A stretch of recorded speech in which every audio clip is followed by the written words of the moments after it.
Hello there, and welcome to Forgotten Worlds. My name is Thomas, and tonight I'd like to invite you into a quiet corner of time, a place where history took a very different turn. Settle back, let the day slip away, and imagine this with me: a world where the sky never dimmed from ash, where forests did not burn in global wildfires, where no asteroid tore open the earth and silenced the thunder of giants. What if the dinosaurs had never gone extinct? It is one of those questions that rests on the edge between science and dream. A single moment, 66 million years ago, decided the fate of life on this planet.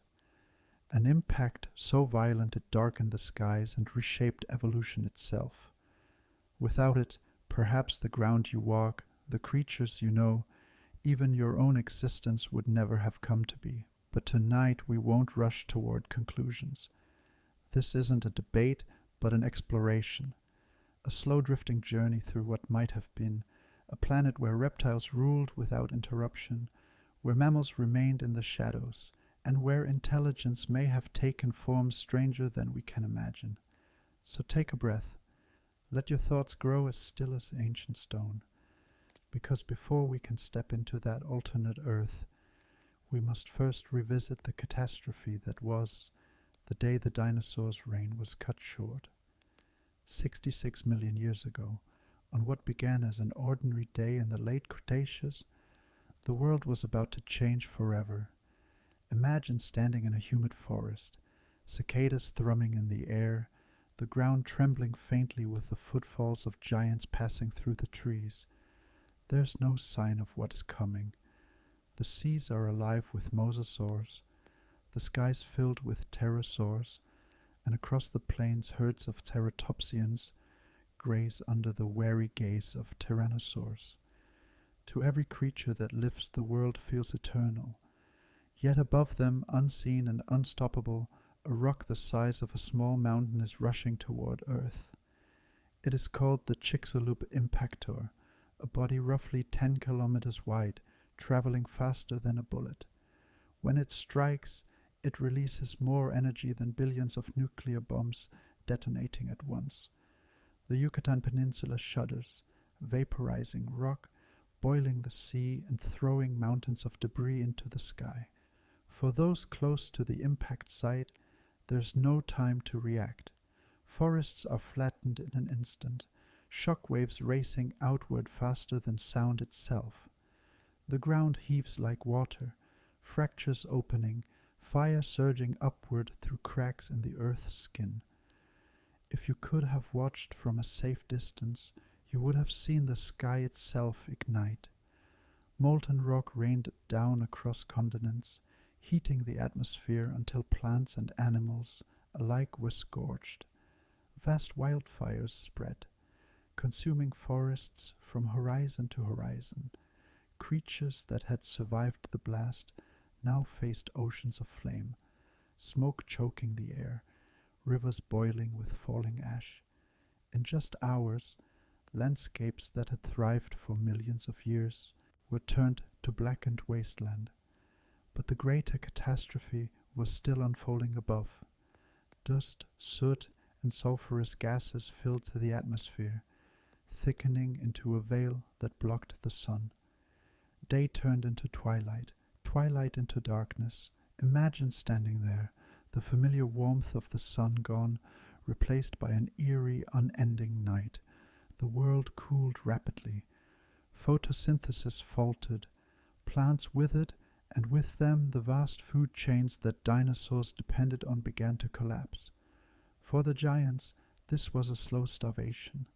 Massive herbivores, like Triceratops and Hadrosaurus, could not find enough vegetation to sustain their bulk. Predators, deprived of prey, grew weaker with each passing day. The age of dinosaurs, once so secure, teetered on the edge of collapse, and yet not everything perished. Small mammals, creatures that had lived in the shadows of the giants, endured. Why? Part of it was size. Many were no bigger than a rat. their needs modest compared to the titanic appetites of sauropods. They were adaptable, feeding on seeds, roots, insects, and carrion. Some could burrow, sheltering underground from the firestorms and the chill. Others were nocturnal already, well suited to a world where daylight had vanished. What for dinosaurs was disaster, for mammals was opportunity. Scientists call this a nuclear winter scenario, not from human weapons, but from nature itself. The skies stayed dark not for days, but for months, perhaps even years. Global temperatures plummeted, the oceans acidified from gases released by the impact. Food webs unraveled, and the Earth entered one of its most brutal bottlenecks. The survival of any species depended on luck, adaptability, and sheer resilience. You can picture the last days of the great reptiles. A lone Tyrannosaurus, weakened, its once mighty roar fading into silence. A herd of Triceratops huddling together, their young already lost to hunger. Forests of cycads standing like skeletal ruins against a dim cold sky. The thunder of giants that had ruled for more than 150 million years was fading, step by step, until it was gone. And yet, in burrows and thickets, in the quiet corners of a dying world, tiny hearts kept beating, shrew-like mammals darted in the shadows, scavenging what remained. With each passing season, their numbers endured while the dinosaurs dwindled. The fate of the future, of primates, of humanity itself, rested on these survivors. The Chicxulub impact was not the end of life on Earth, but it was a turning of the page, an extinction that opened doors as much as it closed them. From devastation came renewal. From silence came the seeds of voices yet unborn. And that brings us to the question we must now ask. If that asteroid had missed, if the skies had never gone dark, if the firestorms had never swept the land, what kind of Earth would we be left with? Perhaps the rock never struck. Perhaps its orbit shifted slightly, slipping past Earth by only a few thousand kilometers, the narrowest margin in cosmic terms. Or maybe the planet's position in its path around the sun was just a little different, enough to spare the Cretaceous world from annihilation.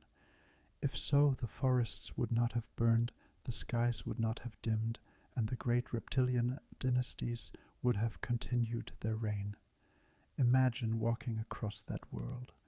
The ground trembles not with human industry, but with the weight of sauropods grazing in herds that stretch from horizon to horizon. The air hums with the wing beats of pterosaurs gliding between cliffs, their wingspans greater than any bird alive today. The apex predator is not a lion or a wolf, but Tyrannosaurus rex, its golden eyes watching the plains with unchallenged authority. Life, unbroken by extinction, would have kept spiraling outward in complexity. Dinosaurs had already ruled for more than 165 million years, far longer than mammals have existed in our timeline. With no sudden catastrophe to erase them, they would have continued to adapt, filling niches we can scarcely imagine. Just as birds today are the inheritors of that lineage, the Cretaceous could have birthed creatures even stranger, feathered predators honing intelligence, herbivores developing new strategies to defend against evolving teeth and claws. The mammals of that alternate world remain small, furtive, their opportunities limited.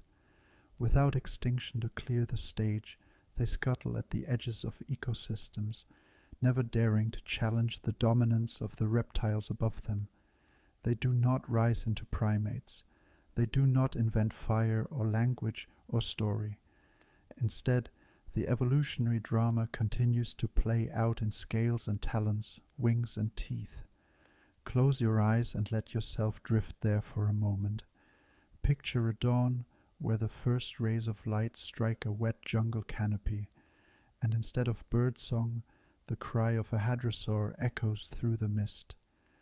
Rivers are disturbed by the long necks of sauropods dipping low to drink. High above, a Quetzalcoatlus wheels in the air, scanning for carrion. The earth feels ancient, primal, forever reptilian, and perhaps intelligence would not remain confined to mammals. Some dinosaurs, like Troodon, already carried brains proportionally larger than most of their kin. They hunted in packs, their senses sharp, their coordination complex. Given millions more years, what might such creatures have become? Would they have carved tools from stone with curved claws?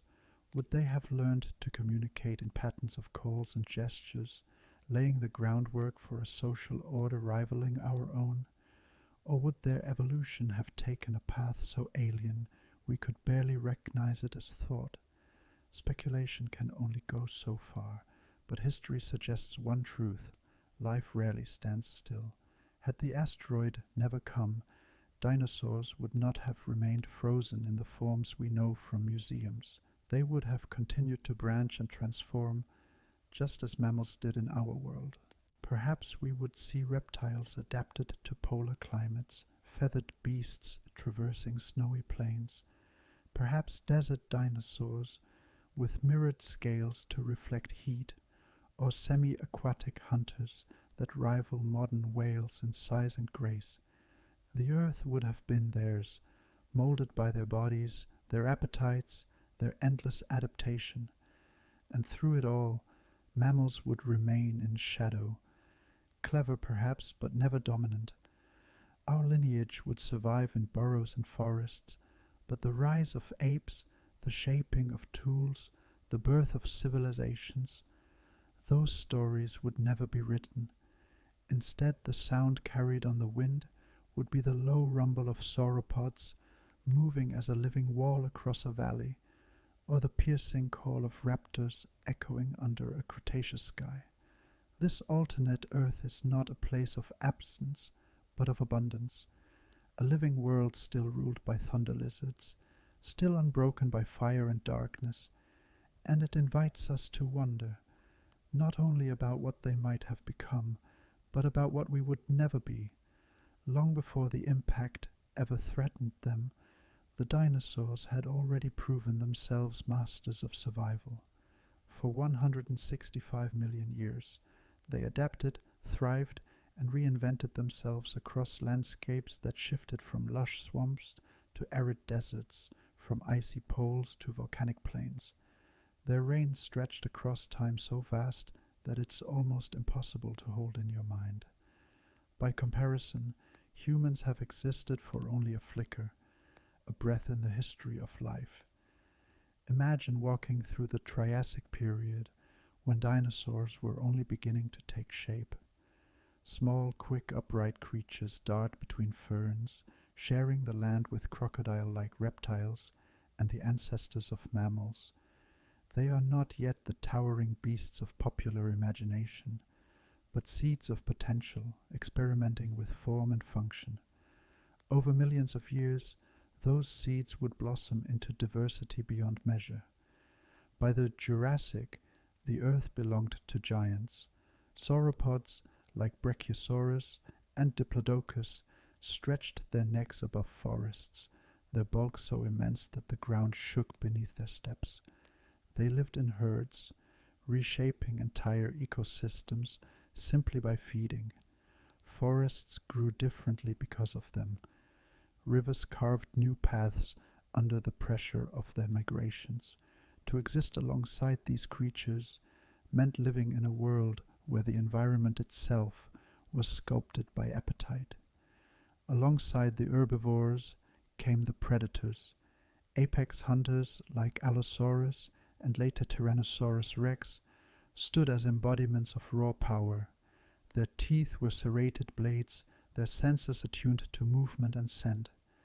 They patrolled the plains as lions do today, but their scale was greater, their presence absolute. When a tyrannosaur appeared on the horizon, every other creature, from Triceratops to smaller raptors, felt the tremor of its approach. Dinosaurs were not static. They evolved into feathered hunters with quick reflexes, into horned herbivores armed with shields and spikes, into duck-billed grazers capable of forming massive herds. Their bodies carried experiments in armor, speed, vision, and sound. Some may have communicated through low rumbles that could travel for miles, others through bright crests and feathers designed to dazzle in sunlight. They were not simply creatures, they were entire worlds of adaptation, walking on 4 or sometimes 2 powerful legs. Picture a Cretaceous plain at dusk. Herds of hadrosaurs move together, thousands strong, their calls echoing like music across the grasslands. At the edges, packs of raptors wait, testing the herd for weakness. Above, a Quetzalcoatlus glides silently, its vast wings catching the last of the light. In this world, balance is everything. Each predator depends on prey, each herbivore on the forests and fields they graze, and each plant on the animals that spread their seeds. The dinosaurs were not simply participants in ecosystems, they were the architects of them.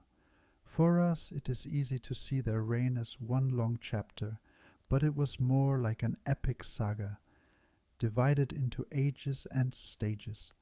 Entire families of dinosaurs rose, flourished, and vanished long before the last tyrannosaurs ever walked the earth. Stegosaurs, once dominant, were gone millions of years before the end. Others, like the ceratopsians, only appeared in the final act. Time carved their story slowly, with every shift in climate, every continental drift, every volcanic eruption shaping their course. And through it all, they endured. Ice did not finish them, fire did not finish them. Shifts in oxygen levels and sea levels, in the very shape of the continents, none of it toppled their dominance. They adapted in ways subtle and grand, shrinking, growing, changing form. Their survival was proof of resilience on a scale we can barely comprehend. To walk through their world would be to feel dwarfed, not just by their bodies but by their success. They were the undisputed rulers of Earth, not for centuries or millennia, but for millions upon millions of years. It is a reign so long that, had it not been for the accident of a single rock from the sky, they might still be here, shaping the planet as profoundly as they always did. While the world thundered with the footsteps of titans, another story was unfolding, one much quieter, much smaller, but no less persistent. Hidden in the shadows of cycads and conifer forests, beneath the roots of ferns that towered like living umbrellas, mammals endured. They had arrived in the Triassic, sharing the stage with the earliest dinosaurs, but their fates diverged almost immediately. Where dinosaurs seized the open sky, the plains and the seas, mammals shrank into the undergrowth, the night, and the soil. These early mammals were not the bold, curious creatures we imagine when we think of evolution's stepping stones toward ourselves. They were survivors, shaped not by dominance but by necessity. Most were no larger than a rat or a rabbit, their fur a thin shield against the fluctuating climates of the Mesozoic. They scurried instead of strode, they burrowed instead of climbed high, and they listened more than they acted. Their entire way of being was defined by avoidance. Avoidance of teeth, of talons, of claws. Imagine a Cretaceous night, when the heat of the day has finally faded, but the air is still thick with the smell of resin and damp vegetation. The ground trembles occasionally, not with earthquakes, but with the rhythmic breathing of giants sleeping in the darkness. A Tyrannosaurus lies nearby, its body rising and falling like a mountain that breathes. Its head rests on the earth. Its teeth glint faintly in the starlight. Around it silence holds, broken only by the rustle of insects in the canopy. And yet, at the forest's edge, life stirs. From beneath a tangle of roots, a small creature emerges. Its eyes are large, reflecting the faint light of stars and a pale crescent moon. Its whiskers quiver with each current of air, detecting the faintest sound, the flap of a distant pterosaur, the rustle of leaves in the canopy. It moves cautiously, pausing every few steps, ears turning like satellite dishes. Its paws are made for digging, and its teeth can grind seeds, crush insects, and gnaw bones. It is not specialized, not dominant, but adaptable. That is its gift. Mammals of this age lived as generalists. They fed on whatever the giants left behind.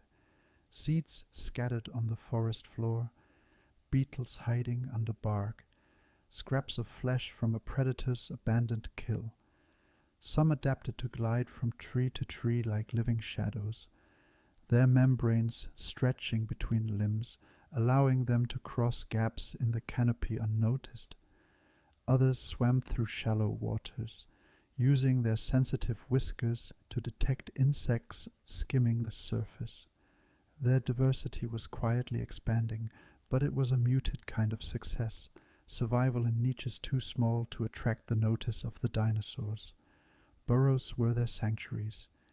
In the cool safety beneath the soil, mothers nursed their young, sheltered from the ever-watchful eyes of predators above. Here, in hidden tunnels lined with moss and leaves, tiny mammals squeaked softly in the dark, blind and helpless but protected. Entire family lines might spend their lives within a single network of tunnels, venturing out only when the night was thick and the predators less watchful. To imagine these burrowed worlds is to imagine civilizations of secrecy, chambers warmed by fur, tunnels that twisted like veins, and lives lived entirely in whispers. And in this alternate timeline, a world where the asteroid never fell, where fire never dimmed the sun, they might never have left the shadows. Without the sudden collapse of reptilian dominance, mammals would have remained secondary players. They would never step fully into the light, never climb to dominance, never evolve into primates, and certainly never into humans. Their cleverness would remain, confined to surviving, not expanding. It is strange to think of intelligence contained like this, flickering but never rising to flame. Could such a lineage, given millions more years, have developed thought without dominance? Might underground burrowers have evolved complex societies hidden entirely beneath the soil, civilizations that never touched the surface but thrived in darkness? We can picture them digging great labyrinths, forming colonies like ants, but with fur and mammalian warmth, communicating through vibrations in the earth, perhaps even sharing food and care in ways that echo our earliest social bonds. Or perhaps that was never possible. Perhaps dominance itself, visibility, size, control of resources, is the key that unlocks higher intelligence. If that is true, then mammals in this dinosaur world would remain clever but small, their brilliance suppressed by circumstance. They would be endlessly inventive in hiding, endlessly resourceful in survival, but never allowed to stand upright, never given the chance to look at the horizon and wonder.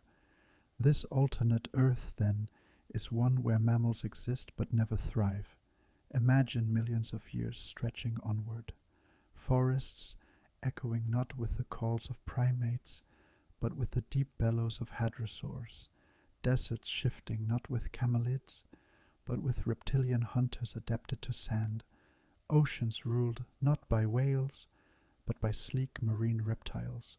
And in the shadows, always, mammals remain, darting between roots, listening for danger, their lives brief but persistent. For us, accustomed to a planet shaped by mammalian triumph, this vision is almost disorienting. We are used to seeing ourselves as inevitable, as the natural culmination of evolution. Yet in truth, Our story depended on a single break in dominance, a single chance opening in a world of giants. Without it, there would be no hands to shape fire, no voices to tell stories, no minds to wonder about what might have been. There would only be the scurry of small furred bodies beneath the weight of thunder lizards, a lineage clever enough to survive but never free enough to rise. And that is perhaps the most humbling thought of all, that intelligence, technology, and everything we call civilization are not certainties written into the fabric of life, but fragile outcomes of chance. In another earth, under another sky, we might still exist only as whispers in the undergrowth, hidden forever in the shadows of giants.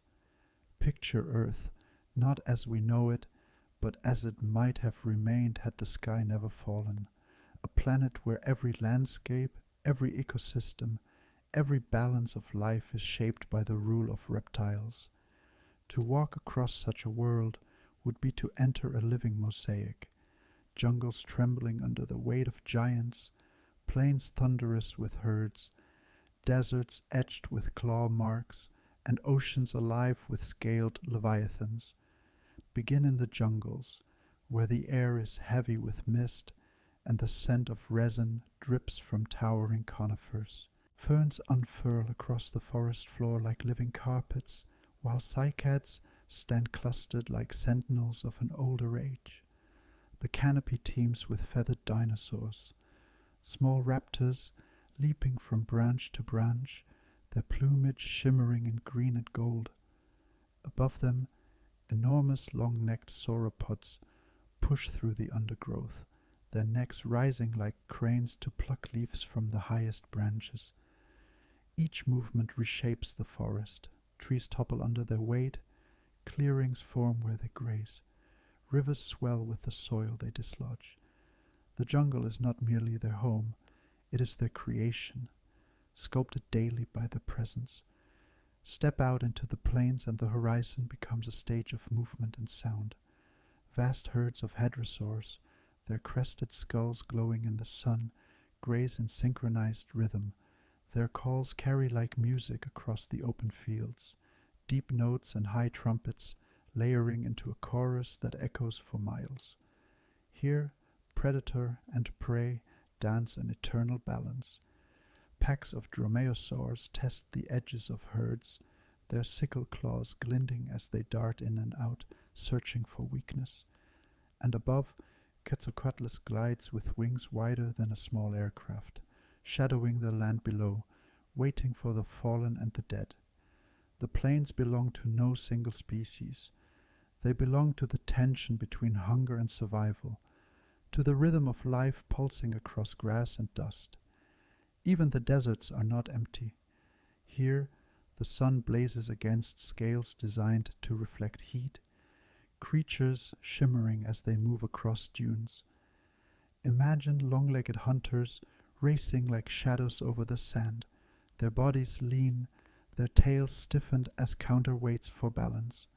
Herbivores dig deep with clawed forelimbs, pulling roots and tubers from beneath the dunes, conserving water with every cell of their bodies.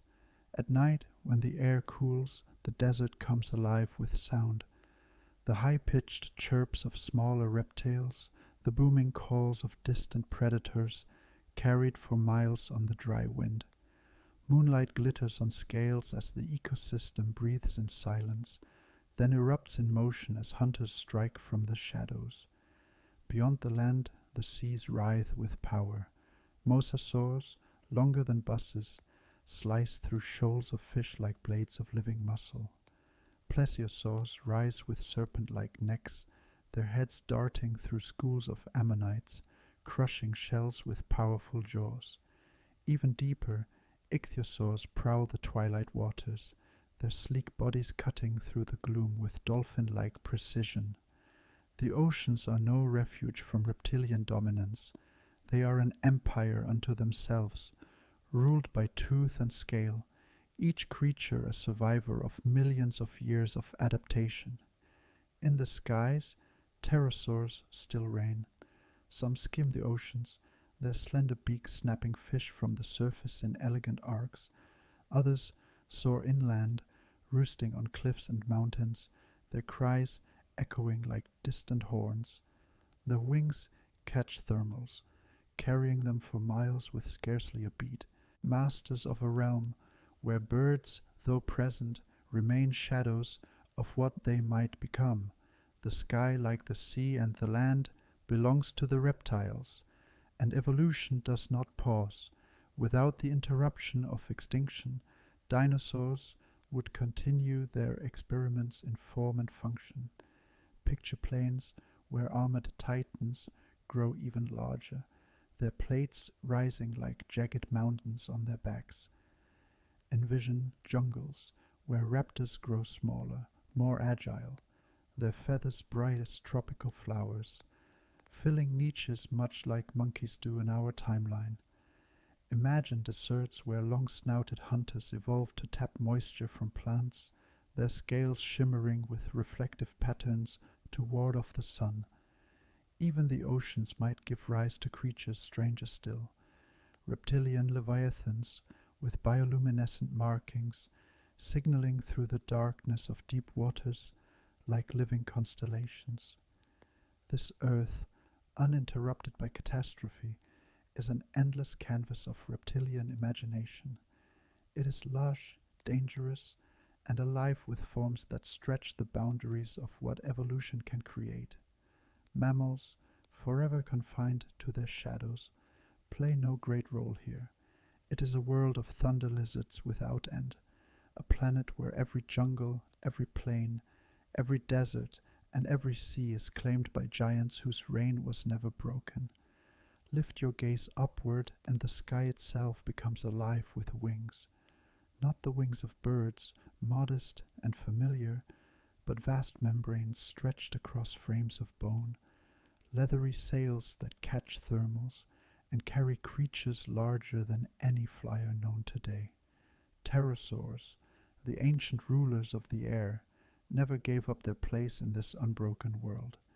Instead, they diversified, multiplying into forms as varied as the ecosystems below them.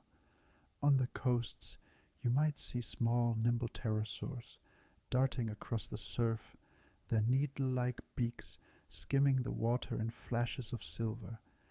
They snap up fish with precise strikes, their cries echoing across the waves like sharp whistles. Farther inland, cliffs are crowded with colonies of larger species.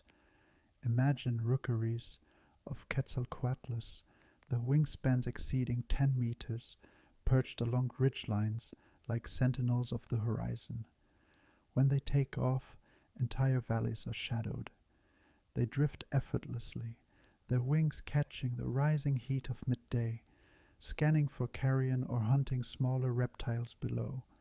Evolution, uninterrupted by extinction, pushes them further. Perhaps some species become specialized hunters of the open ocean, their wings adapted for hours of flight without landing, their bodies capable of resting on the waves like modern albatrosses.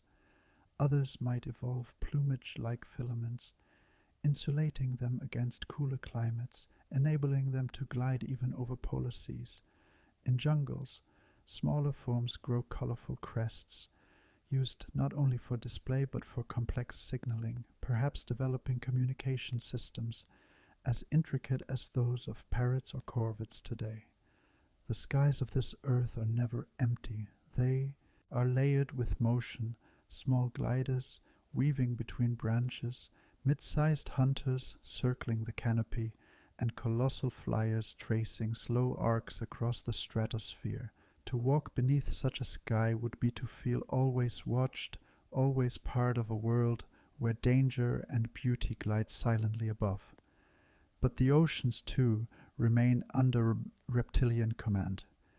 Dive beneath the surface, and the water churns with predators evolved over millions of years without interruption. Mosasaurs, apex hunters of the seas, still prowl the depths. Their bodies are sleek, their tails sweeping side to side with the power of torpedoes.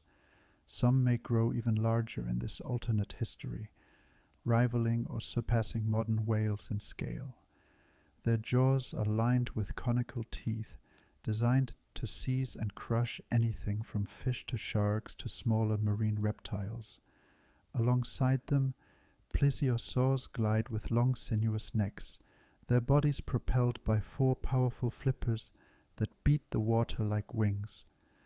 Some species might specialize in shallow seas, weaving among coral reefs in search of prey. Others, far larger, may roam the open ocean, their long necks striking at schools of squid, their forms ghostly in the deep blue. In the upper waters, ichthyosaurs slice through like silver darts, their streamlined bodies rivaling dolphins, their enormous eyes adapted to the twilight gloom. And as with the skies, the oceans invite speculation. Without extinction, the reptilian empire could have expanded into forms stranger still.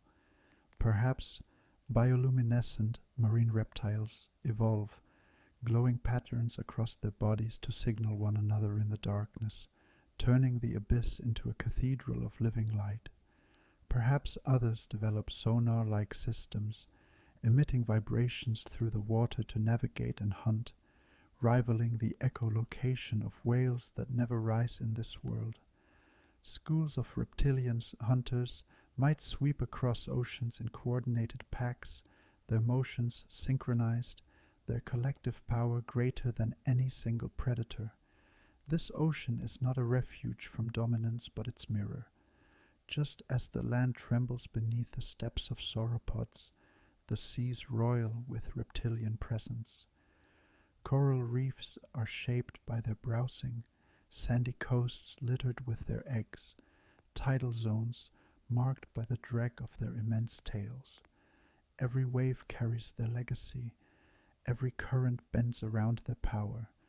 To stand on the shore of this earth, you would see a planet in constant motion, skies crisscrossed with wings, oceans broken by the surfacing of colossal hunters. The balance of life is drawn not between mammals and reptiles, as in our history, but between reptiles themselves, each adapting, diversifying, evolving into niches unimagined, and so the earth becomes not just a world with dinosaurs, but a world of dinosaurs.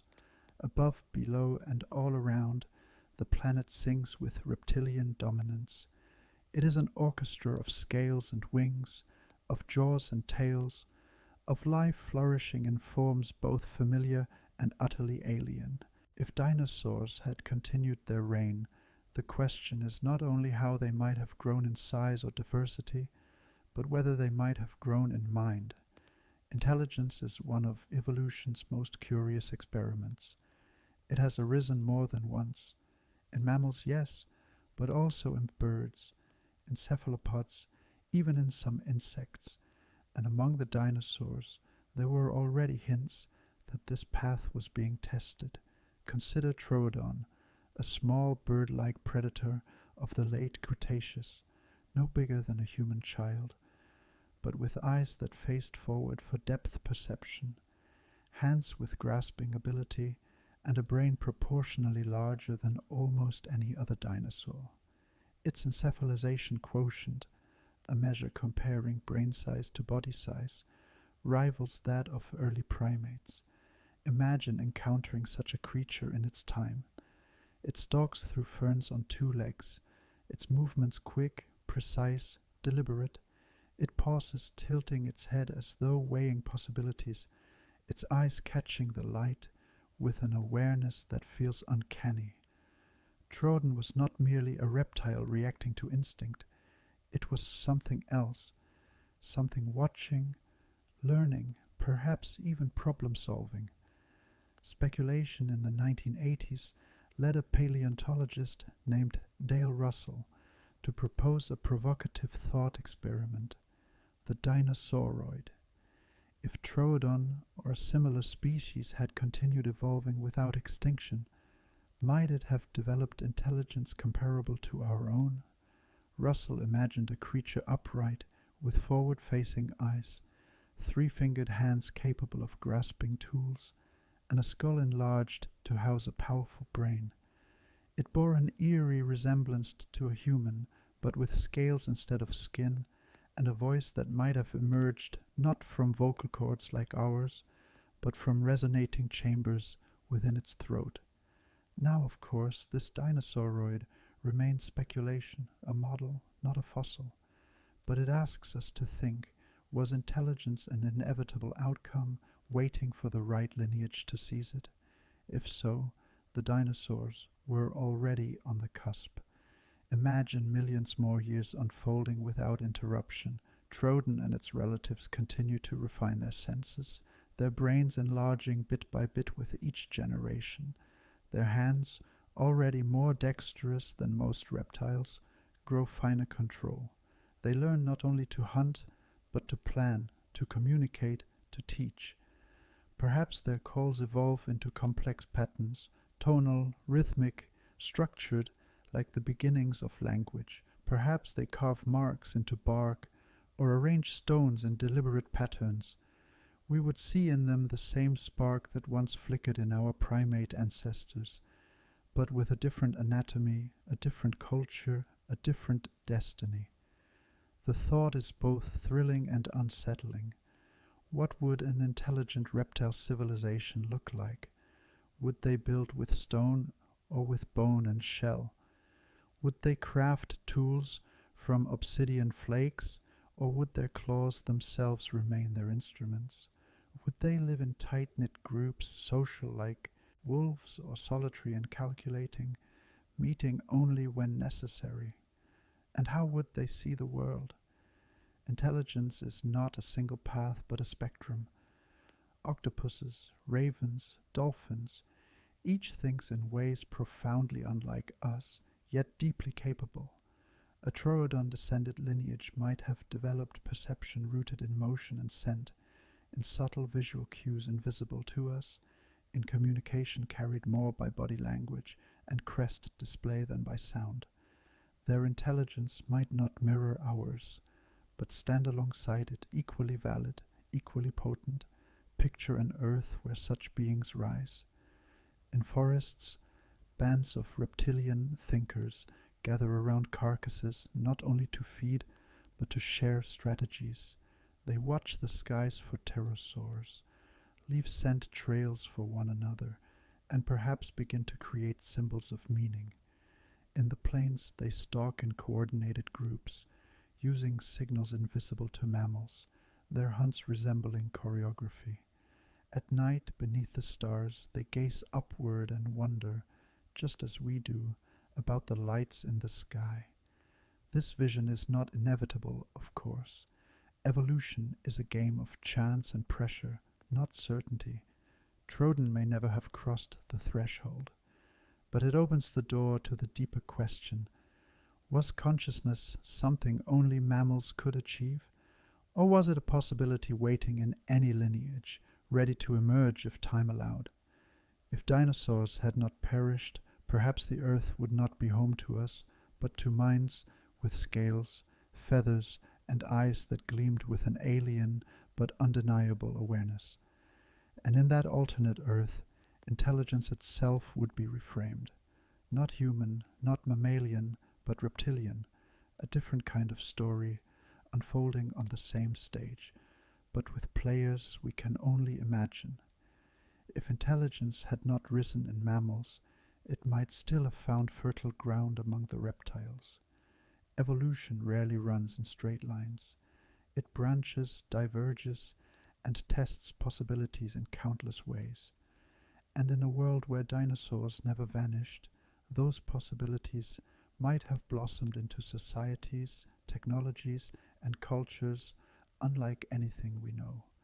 Consider first the hunters. Raptors, already skilled in pack tactics, may have deepened their cooperation over millennia. A single velociraptor was small, vulnerable to larger predators, but a group working in harmony could bring down prey far larger than themselves. Cooperation is often the seedbed of intelligence. From wolves to dolphins to humans, the need to coordinate, to signal, to plan has driven minds to grow. Imagine raptor species developing more intricate calls, tail gestures, even feather displays that conveyed strategy. Over time, those signals might evolve into a language, not spoken in syllables like ours, but in sharp cries, body postures, and flashing crests. Now picture their claws. Already curved and deadly, they were tools in their own right. But what if some raptors began to use the world around them? Sharp stones, broken branches, bones left behind by kills, these might have been wielded, refined, passed on as lessons from parent to offspring. The leap from using claws to using crafted tools is not as far as it seems, and once a creature begins to shape its environment rather than merely survive within it, the road to culture begins to open. Or imagine the herbivores. We rarely think of them as candidates for intelligence, yet elephants, whales, and even some ungulates today show surprising social complexity. Dinosaurs, like hadrosaurs, lived in massive herds, their crested skulls acting as resonating chambers for sound. What if those sounds were not just calls of alarm or courtship, but began to carry layers of meaning, a vocabulary of tones, rising into communication that could map migration routes, organize defenses, or express rudimentary identity? A herd could become a community not only in body, but in thought. In the seas, too, possibilities stir. Plesiosaurs and ichthyosaurs lived in groups, hunted together, and relied on coordination to survive. Over millions more years, could their calls have evolved into something akin to the songs of whales, carrying not just emotion, but knowledge through the water? Picture vast migrations guided not only by instinct, but by stories carried in sound, passed down from generation to generation. An ocean civilization might never build cities, but it could weave culture through song, memory, and shared awareness.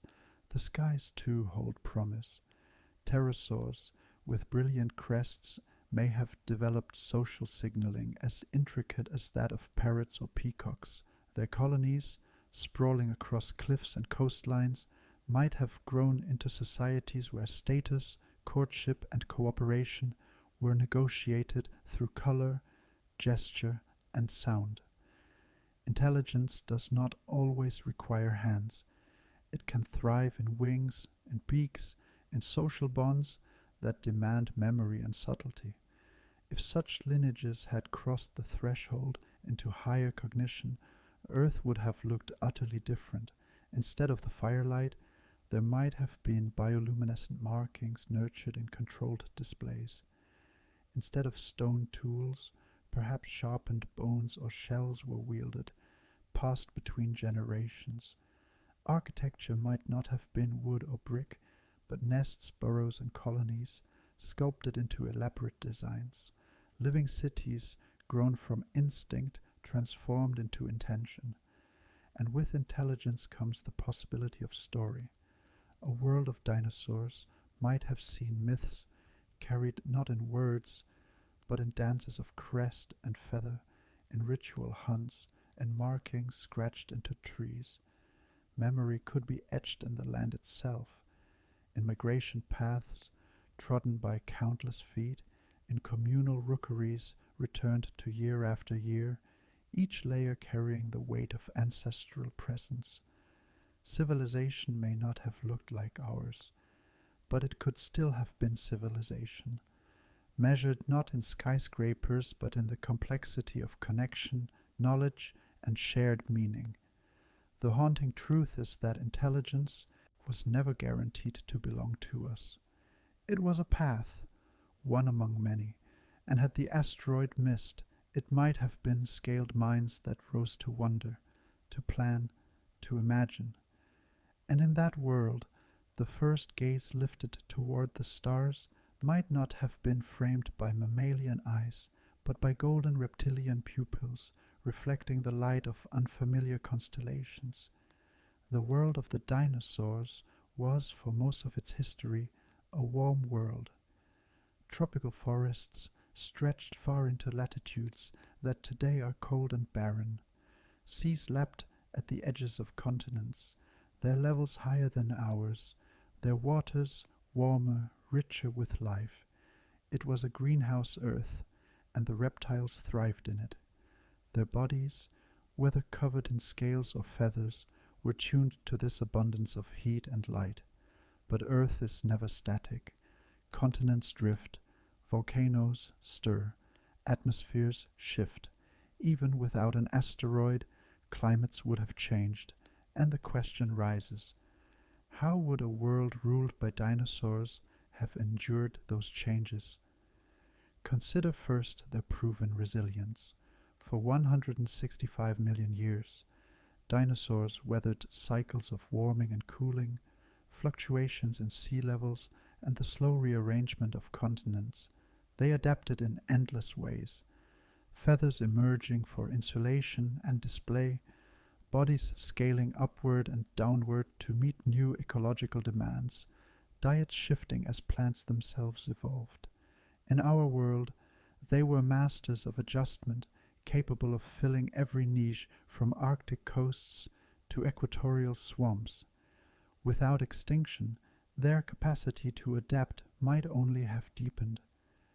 Now imagine the planet as it continued to change. Volcanoes erupt across what we now call India, sending plumes of gas into the atmosphere, warming the planet further. Rainforests thicken across equatorial zones, alive with color and sound. In these lush domains, smaller feathered dinosaurs flourish, their plumage bright, their calls echoing in dense canopies. On open plains, larger herbivores expand their ranges, their herds migrating with the seasons, reshaping grasslands into living highways. In warmer oceans, marine reptiles would multiply, following currents that carry both prey and heat. Coral reefs might have grown to superstructures beyond any in our time, sculpted by the interactions of reptilian browsers and the shifting chemistry of seas. Coastal ecosystems could become vast breeding grounds, where countless eggs are buried in warm sands, the next generations hatched beneath relentless suns. But what of colder times? Earth has always moved in cycles, its orbit and tilt conspiring with plate tectonics to bring about cooling as well as warmth. If ice ages had come under dinosaur rule, the challenge would have been profound. Could creatures so attuned to warmth survive prolonged cold? Some already showed signs of adaptation, feathered species for insulation, burrowing behaviors for shelter, herding for shared body heat. In a cooling world, such traits might have spread further. Whole lineages could have evolved into cold weather specialists, feathered predators prowling snowy forests, armored herbivores huddled together against icy winds. The resilience of reptiles would have been tested, but not necessarily broken. Where mammals relied on fur and metabolic heat, dinosaurs might have found their own solutions, insulating feathers becoming thicker and more elaborate, metabolic rates increasing in certain lineages, migrations spanning continents in search of warmth. The earth would have shaped them, but they in turn would have shaped the earth, pressing plants, rivers, and even climates into patterns dictated by their survival. In this alternate history, the planet's story becomes one of endless negotiation between climate and creature. Each warming phase would invite abundance, forests, herds, predators, in numbers beyond imagining. Each cooling phase would winnow them, forcing innovation, sparking evolutionary leaps. The giants of the tropics might vanish, replaced by sleeker, furred-feathered forms better suited to frost. The oceans might trade warm-water leviathans for cold-water specialists with thickened skin and altered blood chemistries. And always the reptiles endure. Their dominance is not fragile, not fleeting, but expansive, resilient, and deeply woven into the changing face of Earth.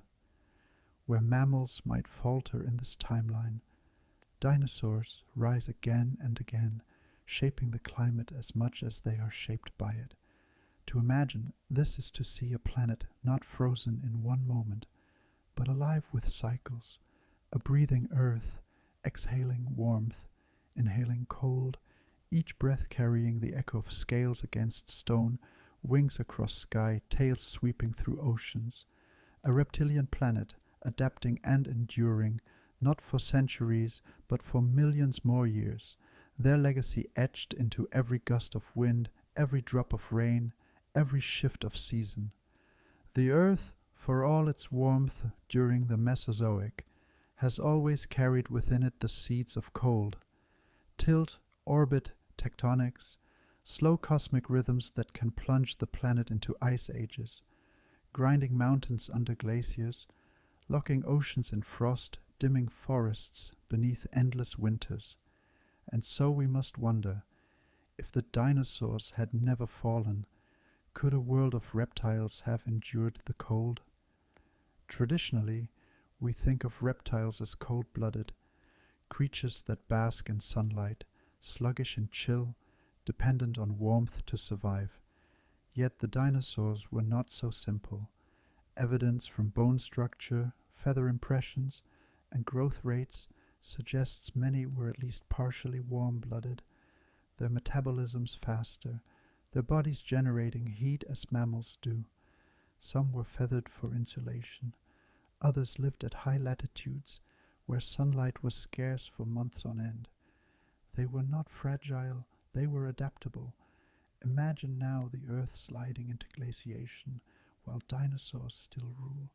The lush jungles retreat, plains turn to tundra, and rivers freeze under thick ice. How would they respond? In forests near the poles, picture feathered predators patrolling snowy landscapes.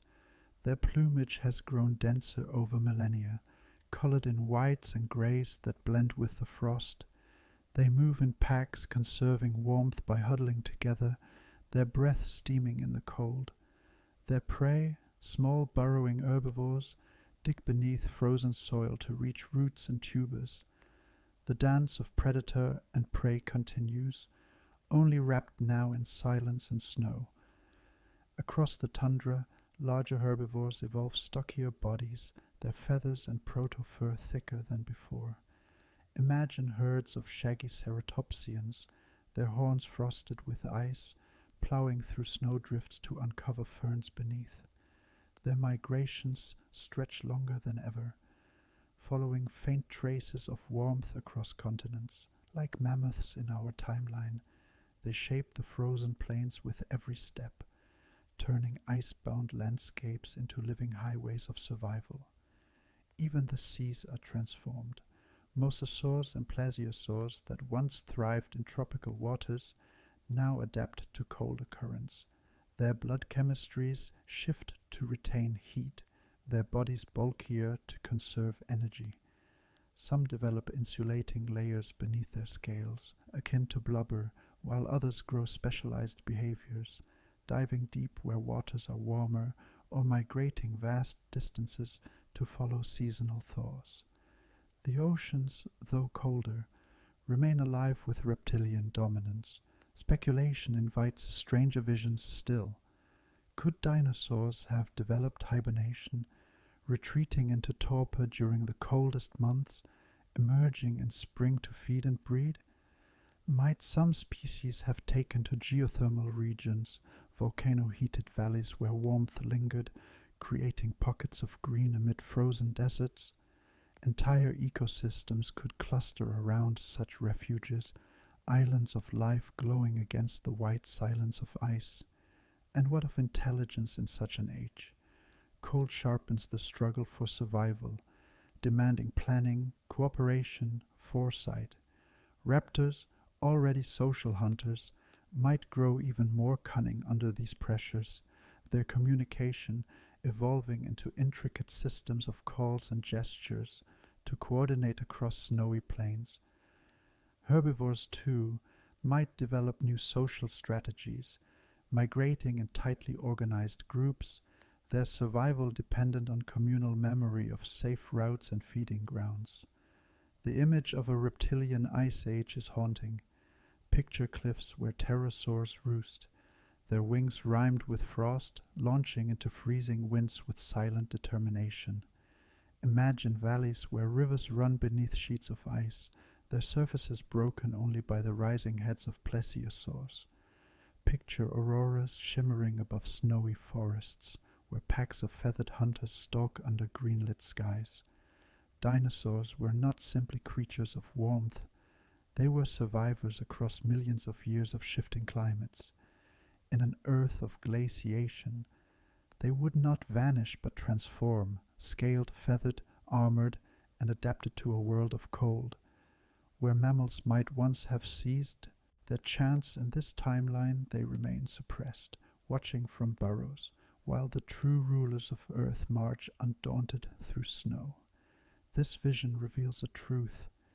The age of reptiles was not fragile, but resilient. Whether under blazing suns or icy skies, they could have persisted, evolving into forms stranger, hardier, more enduring than we can easily imagine, and had they done so, the story of Earth would have remained written in scales and claws, even against the backdrop of glaciers stretching from pole to pole. To imagine a world forever ruled by dinosaurs is also to imagine a world forever shaped by their appetites. The forests, plains, and wetlands of Earth were never passive backdrops. They were molded daily by the jaws and feet of creatures vast enough to topple trees and alter rivers. Plants and dinosaurs evolved together, each influencing the fate of the other in a quiet but unending dialogue. Consider the sauropods, titans with necks as long as buses and bodies that blotted out the sun. When herds of Diplodocus or Brachiosaurus moved through a forest, they were more than travelers. They were sculptors. With every bite, every stripped branch, every toppled tree, they reshaped the landscape. Forests opened into clearings beneath their endless grazing. New sunlight spilled onto the forest floor, encouraging ferns and smaller plants to thrive. Their immense dung fertilized the soil, cycling nutrients back into the ground, feeding fungi, insects, and new growth. A single herd could transform a biome, not for a day, but for centuries. Herbivores, smaller in scale, like ceratopsians and hadrosaurs, played their own roles. They moved in great numbers, cropping vegetation close to the ground, encouraging plants that could quickly regrow. Plains and open fields expanded under their constant pressure. Entire ecosystems adapted to this rhythm of consumption and renewal. Just as bison once shaped the grasslands of North America, so too did dinosaurs carve the landscapes of their time. Plants responded in kind. Many developed defenses, tough leaves, spines, toxins, to deter endless grazing. Yet these defenses only pushed dinosaurs to adapt in return. Stronger jaws, specialized teeth, digestive systems capable of breaking down even the most stubborn foliage. Evolution became a dialogue of escalation. Plants inventing new defenses, dinosaurs inventing new strategies to overcome them. This arms race sculpted not only species, but entire ecosystems. Imagine this coevolution carried forward into the ages never lived. In an Earth where dinosaurs never vanished, forests might look entirely different today.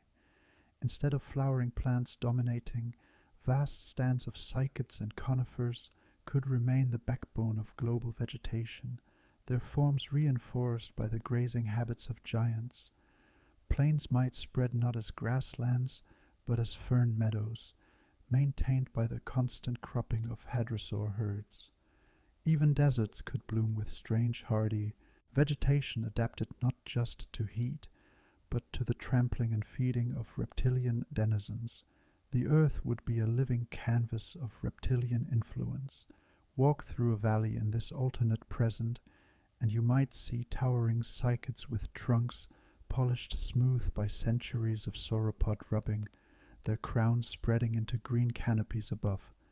Beneath them, the forest floor bursts with ferns thriving in the open patches left by trampling feet. Rivers wind in new directions, where dinosaurs crossed repeatedly. Their banks widened into marshes by generations of thirsty giants. And just as plants shaped dinosaurs in return, they might also have influenced the rise of reptilian intelligence. Consider Troodon or other clever species navigating landscapes dense with vegetation that hid both predator and prey. The need to remember paths, recognize edible plants, or track seasonal migrations would sharpen memory, awareness, and planning. Intelligence, in this sense, could be as much a gift of the forest as of the hunt. In a world without extinction, Earth's plant life would not simply endure under dinosaur rule.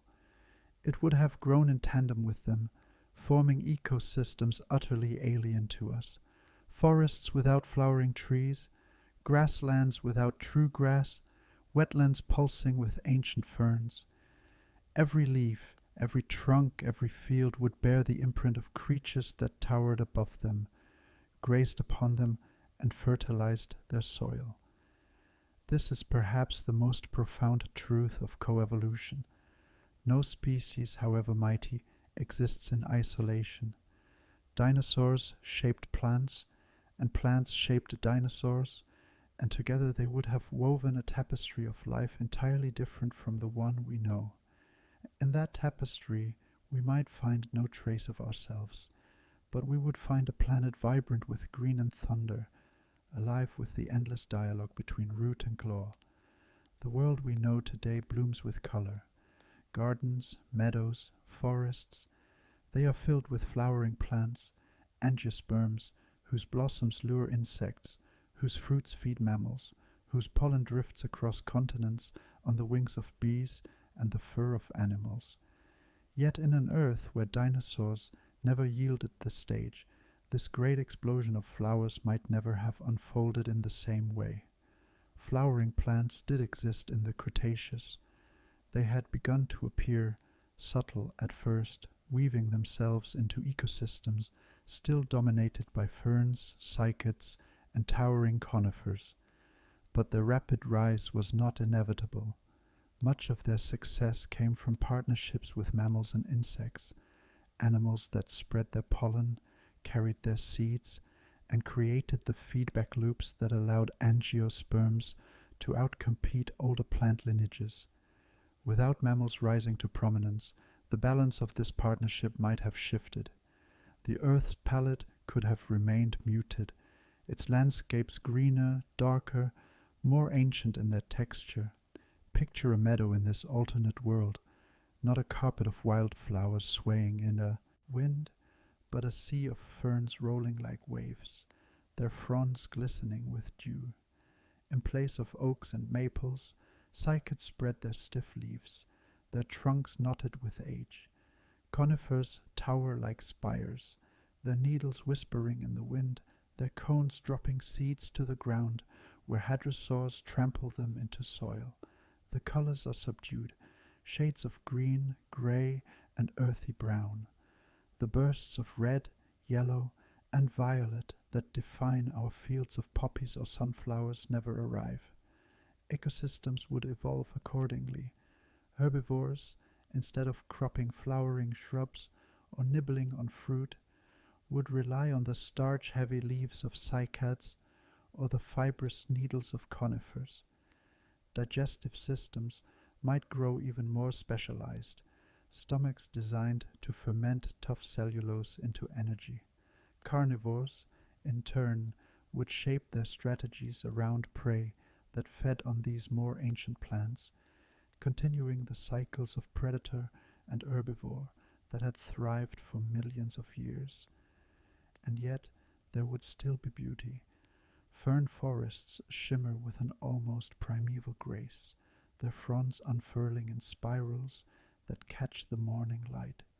Cycads rise like sculptures, their crowns arching against the sky. Conifers lend a solemn stillness to landscapes, their silhouettes sharp against dawn. The earth without flowers is not barren, it is simply different, quieter in hue, more ancient in character, its rhythms set by plants whose lineage stretches back hundreds of millions of years. Speculation allows us to wander further. Would insects have evolved as they did in our world, without the lure of nectar and the rewards of pollination? Bees, butterflies, and many other familiar pollinators might never have emerged in their modern forms. Instead, dragonflies, beetles, and primitive wasps might have remained dominant, their lives tied less to flowers and more to decaying wood, stagnant pools, or the cyclical spread of ferns. The buzzing chorus of a summer meadow would sound different, lower, rougher, more primal, and without the spread of flowering plants, fruits as we know them might never have existed. No apples, no berries, no orchards heavy with sweetness. Herbivores would not pluck colorful fruit from branches, and mammals, if they survived at all, would not build their diets around such energy-rich food. Dinosaurs, already massive, would continue to rely on sheer volume of vegetation consumed, their size both their advantage and their necessity. The landscapes of this alternate earth stretch before us in imagination. Jungles dense with cycads, plains rolling with ferns, mountainsides clothed in dark conifers. The seasonal burst of flowers never comes. Spring arrives with subtle shifts in green, not with explosions of pink or gold. Summer hums with insects, but their work is different, less delicate, less tethered to blossoms. Autumn sees cones drop and spores spread. Winter strips foliage bare, and yet the cycle continues as it has for hundreds of millions of years. This world is alien to us, yet it is also deeply familiar, for in truth it is the world that once was. Before the age of flowers, Earth was ruled by ferns, cycads, and conifers. To imagine it continuing that way is not to invent a fantasy, but to extend a history that nearly lasted until today. And in such a world, where blossoms never rained, where fruits never grew bright and sweet, the story of life, including ours, would be written in different colors entirely. Life on Earth has always been defined by tension, between teeth and hide, between claw and armor, between speed and strength. For every innovation that gives a species an edge, another arises in response, setting the stage for an eternal contest. This endless cycle is nowhere more dramatic than in the age of the dinosaurs, where predator and prey became sculptors of each other's destiny, locked in an arms race spanning millions upon millions of years. Imagine standing on the edge of a Cretaceous plain in a world where the asteroid never fell. The ground quivers with the weight of herds stretching to the horizon. Ceratopsians, with horns curved like spears, frills widened into living shields. Their bodies are mosaics of defense, thickened skin, ridges of bone, rows of spines that shimmer in the sunlight. These are not ornaments alone, they are the sharpened responses to predators that never ceased testing them. Every horn points backward into history, honed across generations of survival. From the tree line, predators watch. Tyrannosaurs, their skulls already among the most powerful weapons in nature's arsenal, would have grown more formidable still. Envision their descendants, jaws capable of pulverizing armored bone, senses so acute that a shift in the wind can betray the movement of prey kilometers away. These tyrant kings no longer rely solely on ambush. They become endurance hunters, their massive legs built to shadow herds across endless plains, striking when the weak falter. Yet evolution is not kind to singular strategies. As tyrannosaurs grow heavier, swifter predators arise in parallel.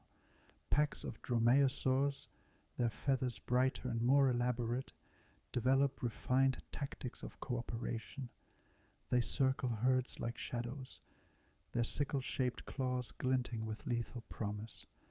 But what truly distinguishes them is not size, it is coordination.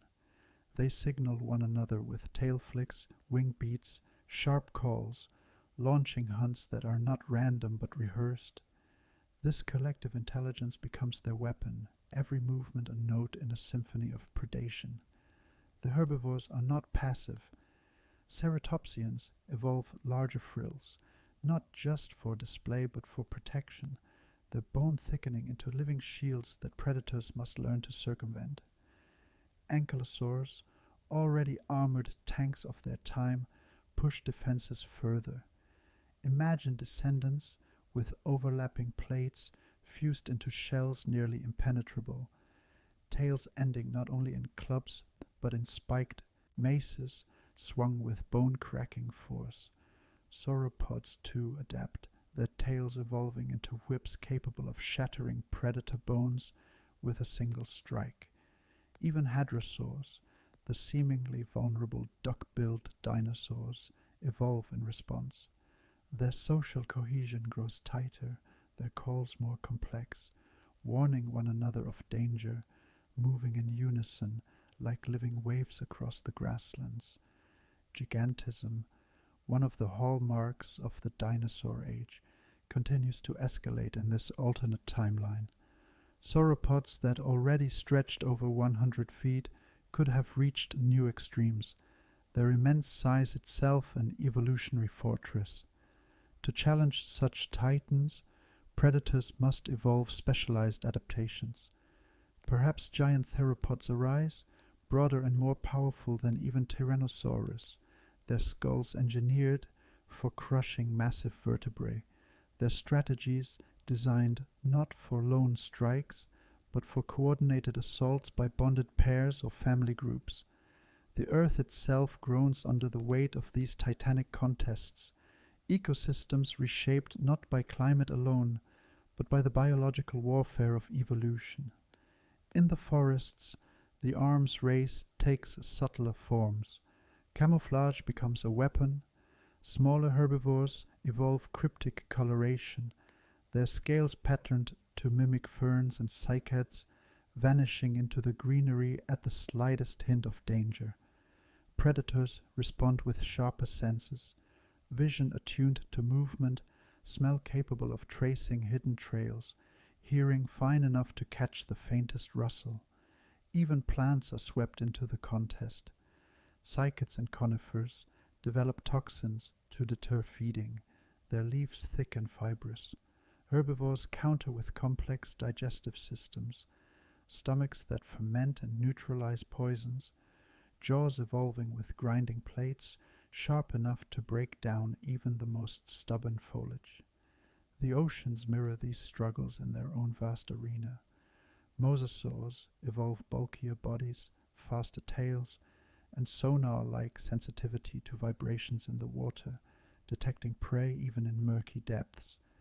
Plesiosaurs lengthen their necks further, striking at prey from unexpected angles, while ichthyosaurs sharpen their speed into unmatched bursts, rivaling the swiftest dolphins of our world. Fish, in turn, evolve tighter schools, shimmering in coordinated bursts to confuse hunters. Prey species adopt armor of their own, thickened scales, spiny fins, and patterns that dazzle predators into hesitation. Victory at sea, like on land, is temporary. Each advantage is fleeting, each adaptation answered by another. Speculation allows us to imagine stranger outcomes still.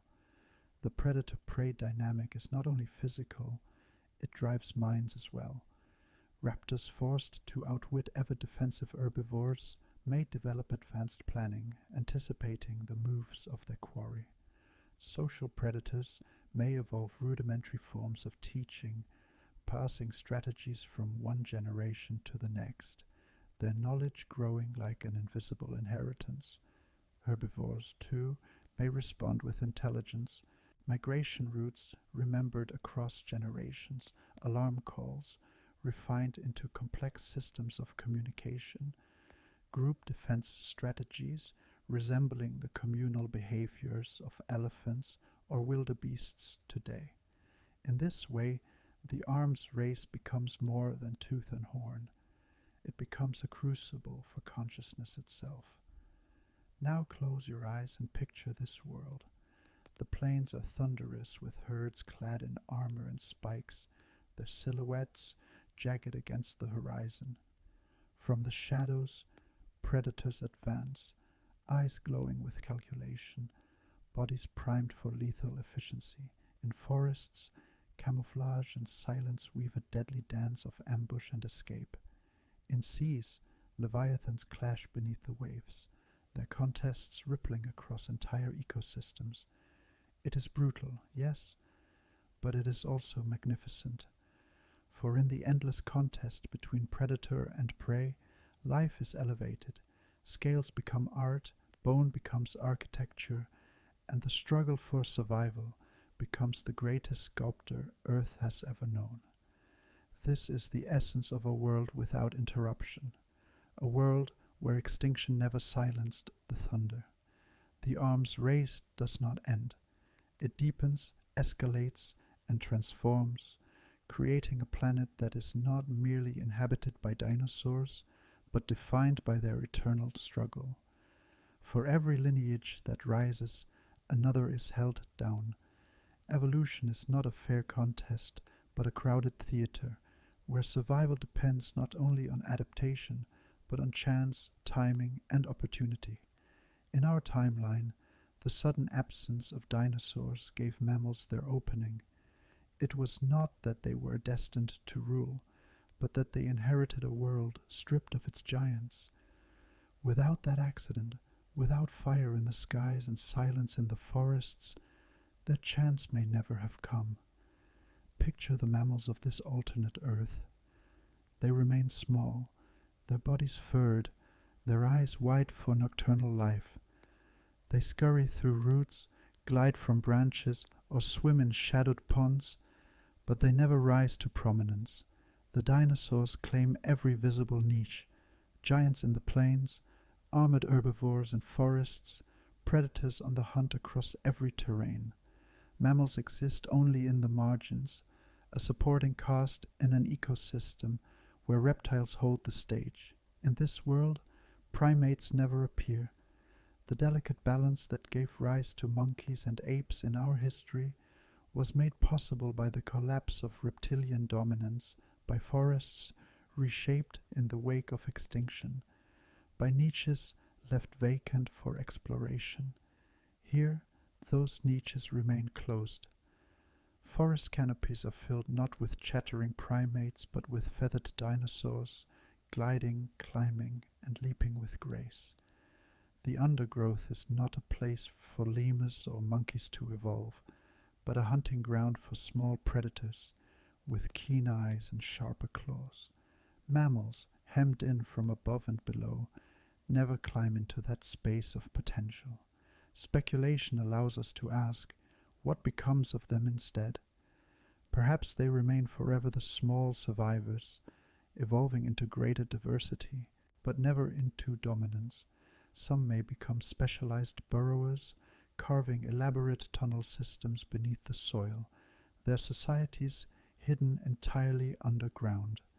Others may remain insectivores, tiny hunters of beetles and larvae, their role essential but unseen.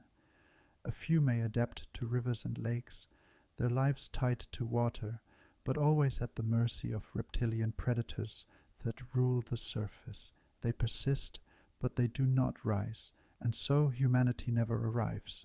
No ape learns to walk upright, no hands shape stone, no sparks kindle into fire.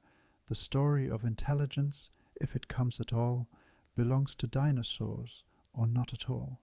The earth never hears human voices, never knows the carving of symbols into cave walls, never sees the spread of cities or the rise of civilizations. It is a planet filled with life, vibrant and unending, but without the consciousness that reflects back upon it. This absence is profound. Consider all that would never be: the philosophy, the art, the music, the science, all the mirrors humanity has held up to the universe. In this world, no one wonders at the stars, no one asks questions of time or space, no one gives names to rivers or mountains. The dinosaurs rule with tooth and claw, not with thought and word. Their reign is magnificent, but it is also mute in ways we cannot help but notice. Yet perhaps this is only our bias. Perhaps we mourn the absence of humans because we are human. From another view, life is not diminished by the lack of us. It is simply different. The earth breathes with other rhythms. Its forests echo with other voices. Instead of poetry, there are roars that roll across valleys. Instead of cathedrals, there are nesting grounds that stretch for miles. Instead of science, there is instinct sharpened to perfection by evolution. The world is not lesser, only alien. Still, the haunting thought remains. The rise of mammals was not written in inevitability. It was purchased by chance, by the accident of a rock from the heavens. Without that accident, our story ends before it begins. We remain forever in the shadows, never rising above the roots, never leaving the undergrowth. In this alternate earth, the opportunity never comes, and so the mammals remain whispers, and humanity never arrives to give them voice. If the land was theirs, the seas and skies were no less claimed. The reign of the dinosaurs was never confined to soil and stone. It stretched outward into waves and winds, weaving their presence through every layer of the planet. To imagine a world where their dominion never ended is to imagine oceans and heavens alive with reptilian mastery. Begin with the seas. Dive beneath the surface of this alternate earth, and the water teems with hunters whose lineages never broke. Mosasaurs, the serpentine lords of the deep, glide with the precision of living torpedoes. In our world, they vanished at the end of the Cretaceous, but here they endure, diversifying across oceans. Some grow even larger, rivaling or surpassing the blue whale in scale, their jaws vast enough to engulf entire schools of fish. Others refine themselves into sleeker forms, streamlined like dolphins, capable of bursts of speed that leave prey no chance to escape. Their flippers evolve finer control, their tails more powerful, their senses more acute, until the seas are their empire entire. Alongside them, plesiosaurs stretch their necks into new possibilities. Imagine species with serpentine bodies and necks twice as long as those known from our fossil record, weaving through coral reefs like living ribbons, striking at squid and fish with swift precision. Others shorten their necks but bulk their bodies, becoming the slow, relentless juggernauts of the deep, armored against mosasaurs, feeding on prey that cannot flee. The oceans become a canvas of endless experiment, predators and prey evolving in tandem, shaping one another's fates with every tide. Ichthyosaurs, those sleek, dolphin-like reptiles, continue their reign as well. In our history, they vanished before the end, but here they persist, refining themselves into masters of speed and endurance. Their eyes, already among the largest in the animal kingdom, grow keener still, adapted to twilight depths, where sunlight cannot reach. Some may even evolve bioluminescence, glowing patterns along their sides used for communication or to confuse prey, transforming the deep sea into a gallery of living lights. The seas, under reptilian command, are no less vibrant than the land. Coral reefs become strongholds of diversity, shaped not by fish and invertebrates alone, but by the constant passage of colossal reptiles. Beaches are lined with their nesting grounds, tens of thousands of eggs buried in warm sands, waves carrying the cries of hatchlings scrambling toward the surf. Predation, migration, feeding, and breeding, all are carried out on scales so vast that the oceans themselves seem to pulse with reptilian rhythm. And then the skies. Look upward, and the air is never empty. Pterosaurs, those leathery-winged rulers of the Mesozoic, continue their dominance without interruption. Some grow immense, rivaling small planes in wingspan, soaring above continents with effortless grace. Others shrink, adapting to forest canopies, their wings narrowed for quick maneuvers between branches. Their crests, already vibrant in color and elaborate in shape, evolve into dazzling displays, communication devices as much as ornaments. Colonies form along cliffs and coastlines, their cries filling the wind like living storms. But the skies are not theirs alone. Bird-like dinosaurs, the feathered branch of the great reptilian tree, spread and diversify, filling niches across every horizon. In our world, they became sparrows, crows, eagles, and parrots. In this alternate earth, their diversity is even greater, unchallenged by mammals. Imagine forests alive with flocks of bright feathered creatures, their songs complex, their behaviors social and intelligent. Some grow larger, resembling terrestrial predators with wings, hunting small mammals and reptiles on the ground. Others refine flight into perfection, soaring for hours or days on ocean winds, their wingspans vast, their endurance unmatched. Speculation invites still stranger forms. Could bird-like dinosaurs have evolved gliders with wings shaped like sails, using air currents to travel between continents? Could cliff-dwelling species have grown colonies so vast they rival cities in scope, their cooperative behaviors edging toward social complexity? If mammals never rose, perhaps the skies themselves would have become the seedbed of intelligence, ruled not by hands but by wings. The world under such a sky is humbling. Plains echo not only with footsteps but with shadows, great wings drifting overhead. Forests are alive not just with rustling leaves but with flashes of feathers, songs rising in layered choruses. The seas below mirror the skies above, their surfaces broken by the surfacing of leviathans, their waves traced by the flight of reptilian hunters. This earth is whole and balanced, but its balance is not ours.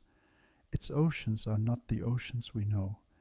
Its skies are not the skies of our world. They are louder, fuller, heavier with presence, filled with creatures whose reign was never broken, whose wings and fins wrote the story of dominance across 2/3 of the planet. The sky is not only a stage for flight, it is a theater for thought. Among the descendants of dinosaurs, the birds of our world already show glimmers of remarkable intelligence. Corvids solve puzzles, use tools, and even recognize themselves in mirrors. Parrots mimic human speech, but more importantly, they grasp concepts, associations, and the bonds of social life. These abilities remind us that the potential for advanced cognition was never exclusive to mammals. It lived in feathers, wings, and beaks all along. Now imagine a world where dinosaurs never vanished, and birds never ceded the skies to mammals. Their lineages, unbroken, would have been free to experiment with intelligence for tens of millions more years. What we glimpse in ravens and cockatoos today might have been only the beginning. Picture vast flocks of bird-like dinosaurs, their societies intricate and layered. They move not only as individuals, but as coordinated collectives, guided by calls that carry complex meaning. Each sound, each gesture of wing or crest, is a word in a living language. Through these signals, they organize hunts, map territories, and pass knowledge across generations. Memory is not confined to one bird, but shared, a culture of wings, living and breathing in flight. Some evolve into tool users, their beaks refined for precision, their claws adapted to grip and manipulate objects. Imagine cliffside colonies, where stones are chosen, sharpened, and carried in beaks for use in breaking shells or defending nests. Over millennia, this behavior could deepen, the passing of tools becoming tradition, the crafting of objects evolving into skill, until technology takes root in feathers instead of fingers. Speculation reaches further still. Could bird-like dinosaurs have evolved fire use, carried sparks from lightning-struck trees, harnessed flames to drive prey or clear forests? Their wings may not allow them to carry torches, but their intelligence might inspire collective strategies for controlling landscapes. Or perhaps they would build with living material, weaving branches, bones, and foliage into vast structures, cities grown as nests writ large, sculpted by thousands of beaks over generations. The oceans and skies might then hold not only predators, but thinkers. Imagine migratory bird dinosaurs with traditions stretching across continents, roads carried in memory, stories etched in song. Their culture would not be written on parchment, but in sound, gesture, and flight paths, each journey a chapter in a collective history. They would be philosophers of the wind, their reflections expressed not in words on a page, but in rituals of soaring beneath the stars. And perhaps in time, their gaze would turn upward, just as Troden's large eyes once hinted at the possibility of higher thought. So too could avian minds have wondered at the lights in the night sky. Would they see constellations, not as hunters or bears, but as vast flocks, eternal migrations across the heavens? Would they measure time not by the sun and moon, but by the seasonal winds, the great cycles of migration that governed their lives? It is easy for us to imagine civilization in the shape of our own, hands shaping tools, cities built of stone. But in this alternate earth, civilization might look different. It might perch on cliff sides, grow in woven colonies, travel with the seasons, and sing itself into memory. Knowledge might not be bound in books, but carried in the lungs and throats of generations, a living library of song. The haunting thought emerges once again. Perhaps intelligence was not ours alone to claim. Perhaps, in a world without extinction, Earth would be ruled not by mammals, but by feathered minds, their voices rising in symphonies, their cultures carried on wings. The rulers of Earth would not have spoken in human words, but their thoughts might still have filled the skies. Intelligence is only one part of the equation. To shape the world, a species must not only think but act, to grasp, to manipulate, to build. This raises a question that lingers over the vision of a dinosaur Earth. Even if reptilian or avian minds grew keen, could their bodies ever allow them to create technology? Mammals had the advantage of hands, dexterous, grasping, delicate in movement. With opposable thumbs, primates could hold tools, shape stone, weave fibers, and eventually create machines. Dinosaurs, by contrast, evolved claws, talons, wings, and beaks.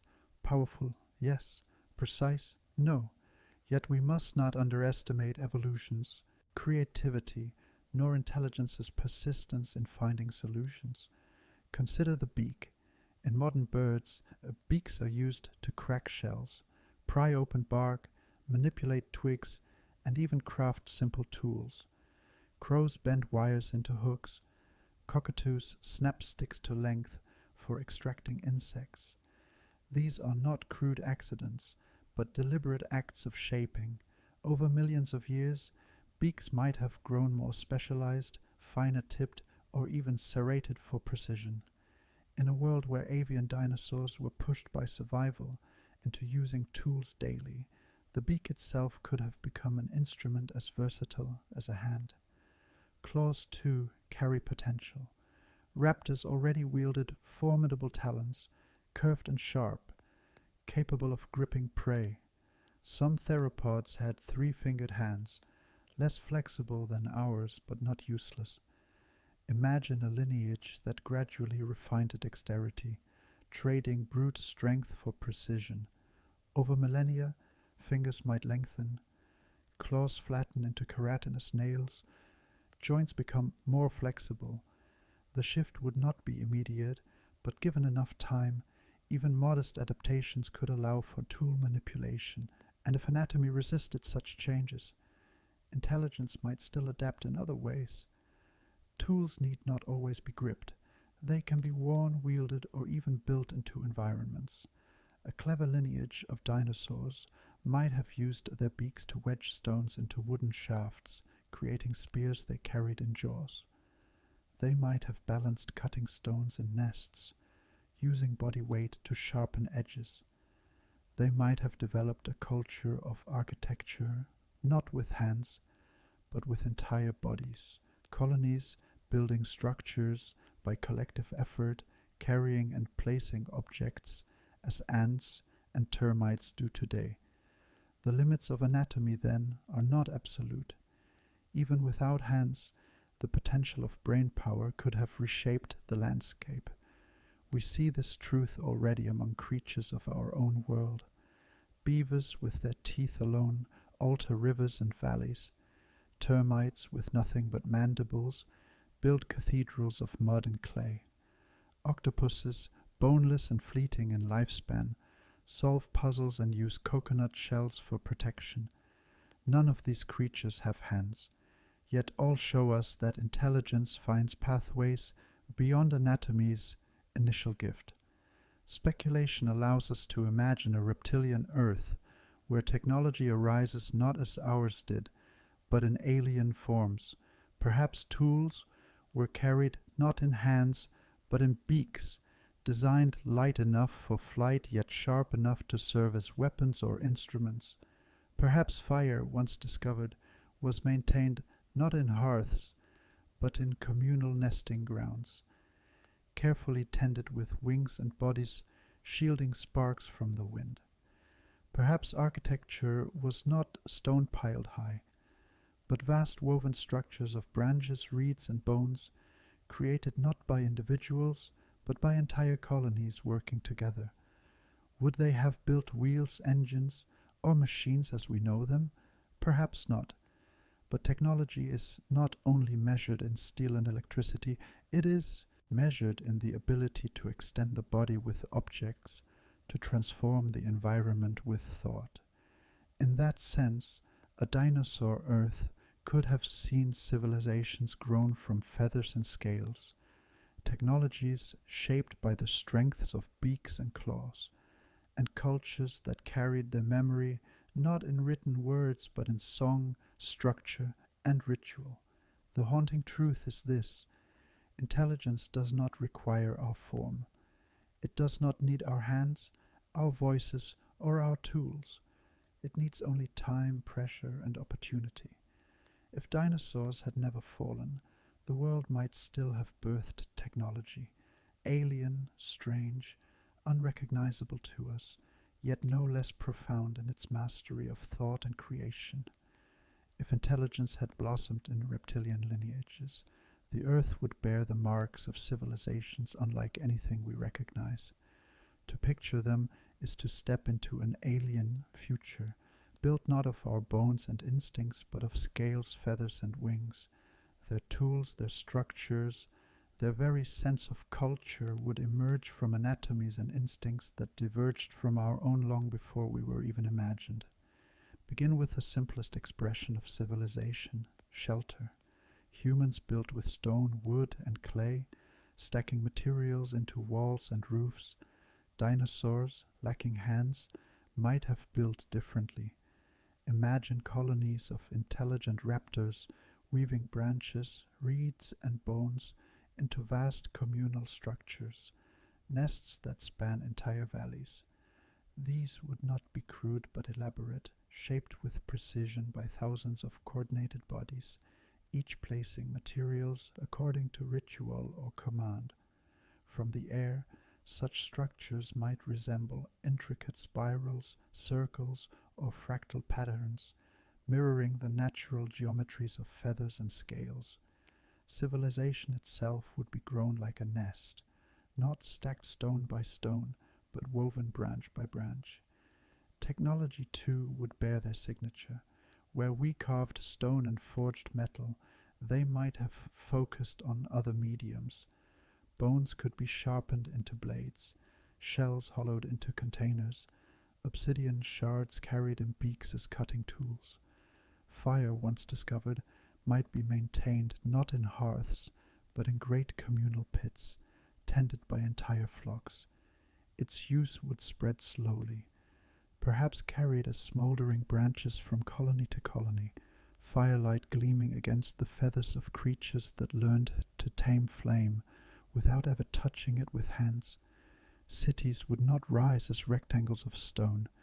Instead, they might grow as colonies, sprawling, organic, built into cliff sides, woven into forest canopies, or spread across coastal plains. Each settlement might mirror the instincts of the species that built it: aerial civilizations clinging to sheer mountains, oceanic colonies floating on rafts of woven reeds and bones, plains-dwelling societies creating earthworks trampled into shape by countless coordinated feet. Their architecture would not aspire to permanence as ours does, but to rhythm, rebuilt, renewed, expanded with each generation, living cities that breathe as the species do. Communication would shape their culture in alien ways. Lacking lips and human voices, their languages might evolve from song, body movement, and visual display. Think of avian choruses, layered calls and responses that form shifting, complex rhythms. Imagine feathered creatures using their plumage as living text, raising crests, spreading wings, or flashing color to convey meaning. Entire histories could be carried in ritual dances, whole philosophies woven into the songs of a flock, knowledge remembered not by writing but by performance. Their culture would not be written in books, but sung in valleys, painted in displays of feather and scale, remembered by the bodies of those who carry it. Speculation allows us to stretch further still. What would their technology become if given millions of years to grow? Perhaps they master the use of fire to harden clay, creating vessels and idols marked with the impressions of claws and beaks. Perhaps they learn to control resin and sap, gluing materials into tools, inventing adhesives long before metallurgy. If avian species rose to dominance, their civilizations might remain mobile, carried with them on migrations. Imagine caravans of intelligent bird dinosaurs moving with the seasons, carrying fire, tools, and traditions on great aerial journeys, their societies never fixed in one place but bound together by memory and song. If reptiles of the sea gained intelligence, their civilizations would be stranger still. They could not forge fire in the depths, but they might have mastered sound. Imagine plesiosaurs, whose calls become complex languages, their societies based on acoustic communication spanning miles of water. Their cities would not be physical, but social, vast networks of individuals bound by song, their culture carried in echoes through the deep. Knowledge could persist in oral traditions, lasting thousands of years, each generation teaching the next through ritual migrations and haunting calls that reverberate through the ocean trenches. The crucial truth is this: civilization would not vanish simply because its architects lacked hands. It would take forms we struggle to recognize. Architecture might be woven, not built. Tools might be carried, not grasped. Communication might be sung, not written. Memory might be stored in bodies, not books. Yet all of these are still civilization, structures of thought and culture built by beings who see the world not as we do, but no less deeply. To walk through such a city would be to feel alienation and awe. No streets, no temples, no towers of stone, but nests layered into impossible patterns, glowing fires tended by winged figures, songs rising into the night air in overlapping rhythms, echoing into forests and skies. A culture not of humans, but of dinosaurs, vibrant, enduring, and utterly other. And in such a world, we must ask, what would progress mean? Would they build machines, ships, or monuments? Or would their technology remain bound to natural rhythms, shaping not engines but ecosystems, sculpting not towers but migrations? Perhaps they would never touch the stars, but perhaps they would never need to. Civilization is not only about expansion, it is about meaning, connection, and continuity. And in that sense, a dinosaur civilization might have been as rich as ours, different in every detail, but equally alive with thought. The story of Earth is often told as though humanity were its inevitable climax. We look back across epochs and see a line pointing toward us, as though every fern, every ammonite, every thunder lizard existed only to set the stage for our arrival. But this is an illusion born of hindsight. The truth is stranger and far more fragile. History is written not in inevitabilities, but in accidents.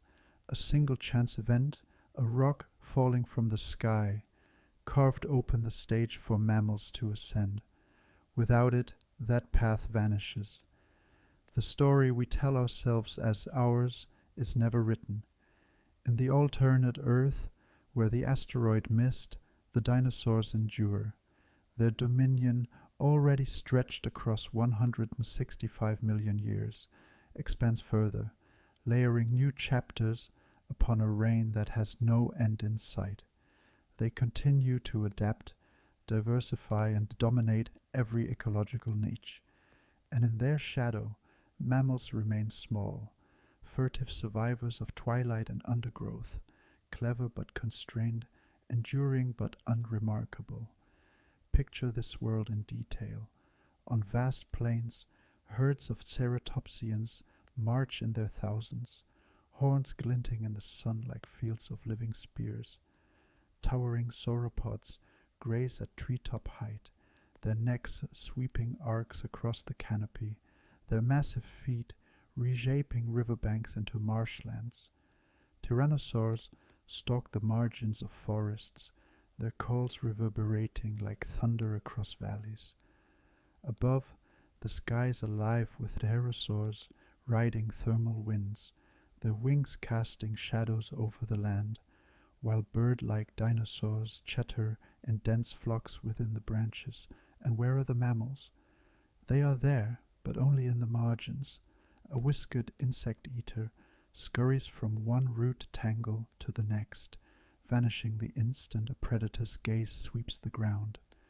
Small bat-like mammals cling to the mouths of caves, emerging at dusk to snap up moths before vanishing into darkness again. In rivers and wetlands, tiny aquatic mammals splash silently, but they live under constant threat from reptiles that dominate both surface and depth. The mammals persist, but their world is defined by avoidance, always fleeing, always hiding, never claiming the open spaces of Earth. The ecological niches that once gave rise to primates are locked. Forest canopies, where monkeys and apes would one day leap, are already occupied by feathered climbers with taloned feet and sharp eyes. The plains, where herds of antelope and bison once paved the way for human hunters, are monopolized by hadrosaurs and ceratopsians, their numbers too vast, their defenses too great. Even the oceans where whales and dolphins might have found their place are filled instead with mosasaurs, plesiosaurs, and ichthyosaurs, hunters far older and better suited to their realms. In this world, every role is already filled, every opportunity already claimed. No primates ever emerge, no hands evolve to grasp stone, no upright walkers tame fire. The spark that in our history leapt from ape to human never ignites. The earth turns, its climates shift, its continents drift, but mammals remain whispers in the undergrowth. They diversify, yes, but only into countless variations of small furtive lives, burrowers, gliders, insectivores, scavengers, clever in their way, but forever suppressed beneath the weight of reptilian dominance. And so, humanity never arrives. This absence ripples outward in ways both obvious and subtle.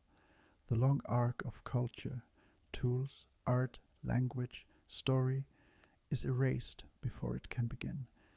There are no cave walls painted with bison and horses, no fireside songs carried from one generation to the next, no stone circles aligned with the stars. There are no pyramids in deserts, no temples on mountains, no glowing cities along rivers. The earth knows no telescopes gazing into the heavens, no equations written to measure the speed of light, no probes launched into the void. The planets remain nameless, the galaxies unseen. The universe itself remains unasked. What does such a world feel like? Walk its landscapes in your imagination. The beauty is overwhelming. Forests dense with cycads, plains trembling beneath herds, seas roiling with leviathans, skies crowded with wings. Life thrives diverse and unending, yet a silence lingers, not of sound, for the world roars with activity, but of reflection. No species gazes back upon the world with conscious wonder. No mind shapes its environment with intent. No voice asks, why? And yet, perhaps this silence is only our sorrow. We mourn the absence of humanity because we are human. But from the Earth's perspective, there's no lack. The planet pulses with vitality, just as it always has. Dinosaurs, intelligent or not, fill every role with mastery. Their reign is endless, their power unbroken. The world is rich, teeming, alive. To say it is diminished because humans are absent is to place ourselves at its center. But the earth has never needed us. Still the haunting truth remains. Our existence is a fragile accident, purchased by disaster. Without that single impact, there are no human hands, no human voices, no human dreams. All the poems, the philosophies, the sciences, the empires, erased before their first word. We are, in the deepest sense, children of catastrophe, and in this alternate earth, where catastrophe never came, our story is sealed in silence. Imagine standing in a fern meadow of that world, sunlight breaking across the ridges of distant sauropods, the air alive with the cries of feathered flocks. The scene is magnificent, awe-inspiring, alive, and yet, in its grandeur, it holds no place for us. We are not there to see it, not there to name it, not there to wonder. The dinosaurs prevail. Humanity never arrives. Improbable. What if, against all odds, humanity had still evolved in a world where dinosaurs endured, not as rulers, but as survivors, a fragile, clever lineage rising under the constant shadow of reptilian giants? Imagine our ancestors, small primates clinging to the canopy, carving out lives in forests already crowded with feathered predators. Each step towards intelligence would be slowed, each experiment in survival challenged by the presence of claws and teeth. For every tool chipped from stone, there would be a raptor watching. For every fire kindled in a clearing, a predator might be drawn by the smoke. The story of human development would not be one of unchecked growth, but of resistance, concealment, and adaptation to a world where giants never yielded the stage. Villages in such a world might not rise in open plains. Instead, they would cling to cliff sides, hidden high above the reach of ground-dwelling predators, or they would nestle within labyrinthine caves, where firelight could be shielded from prowling eyes. Humanity would grow secretive, cautious, its settlements shaped not by ambition, but by the need to remain unseen. Architecture would be defensive before it was monumental. Barricades of wood and stone to keep out clawed hunters, tunnels and ladders allowing escape when the thunder of footsteps approached. Hunting, too, would take a different form.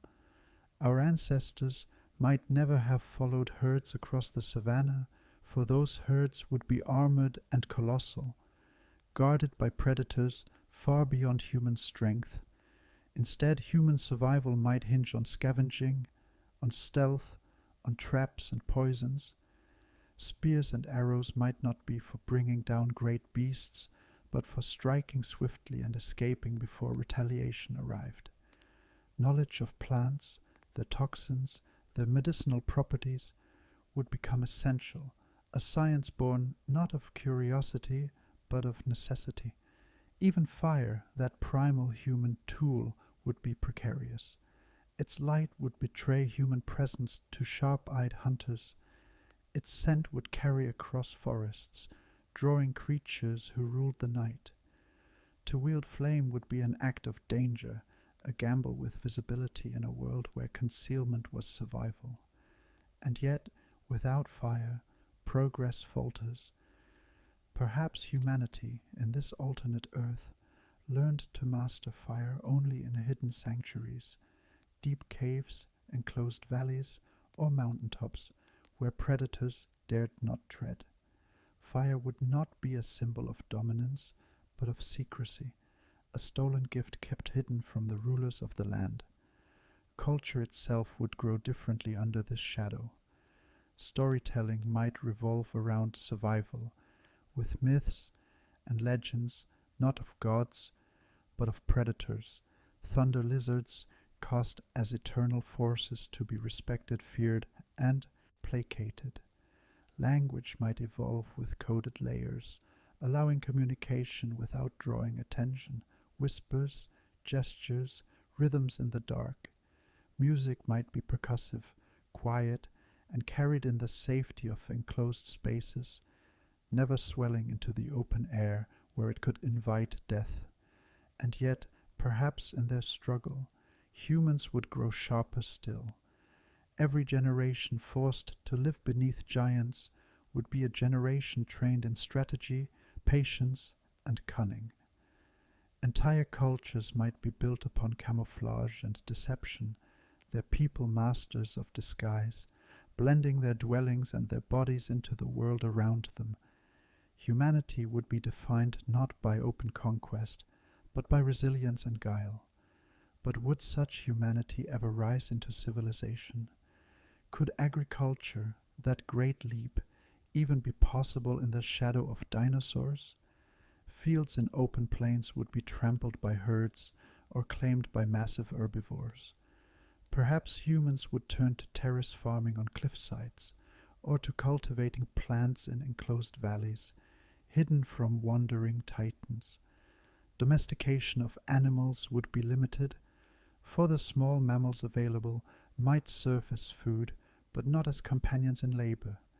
Instead, humans might learn to partner with smaller reptiles, or even intelligent bird dinosaurs, creating symbiotic relationships where trust and cooperation grow across species lines. Speculation pushes us further. What if humanity and dinosaurs clashed directly? Wars not with rival tribes, but with predators whose intelligence rivaled our own.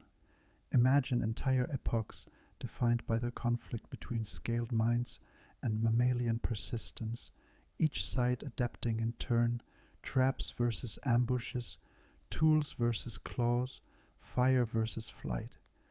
Human history in such a world would be one of endless struggle, a balance maintained not by dominance but by uneasy coexistence. And if, after millennia, humans endured long enough to build cities, What would those cities look like under constant threat? Perhaps they would be suspended high above the ground, networks of bridges and platforms woven into the canopies of colossal forests. Perhaps they would be fortified strongholds carved into mountains, glowing with firelight in chambers shielded by stone. Civilization would not spread quickly across plains and valleys. It would cling to defensible places, growing vertically rather than horizontally, building up in secrecy rather than out in conquest. The haunting image lingers, humanity not as master of the earth, but as a furtive species surviving in the cracks of a reptilian empire. We might still have dreams, art, language, and philosophy, but all shaped by a world that never yielded, a world where every human act of progress was carried out under the echo of roars. And so we are left to wonder, if dinosaurs and humans had coexisted, would our species have risen to greatness, or would we have been forever second to the giants?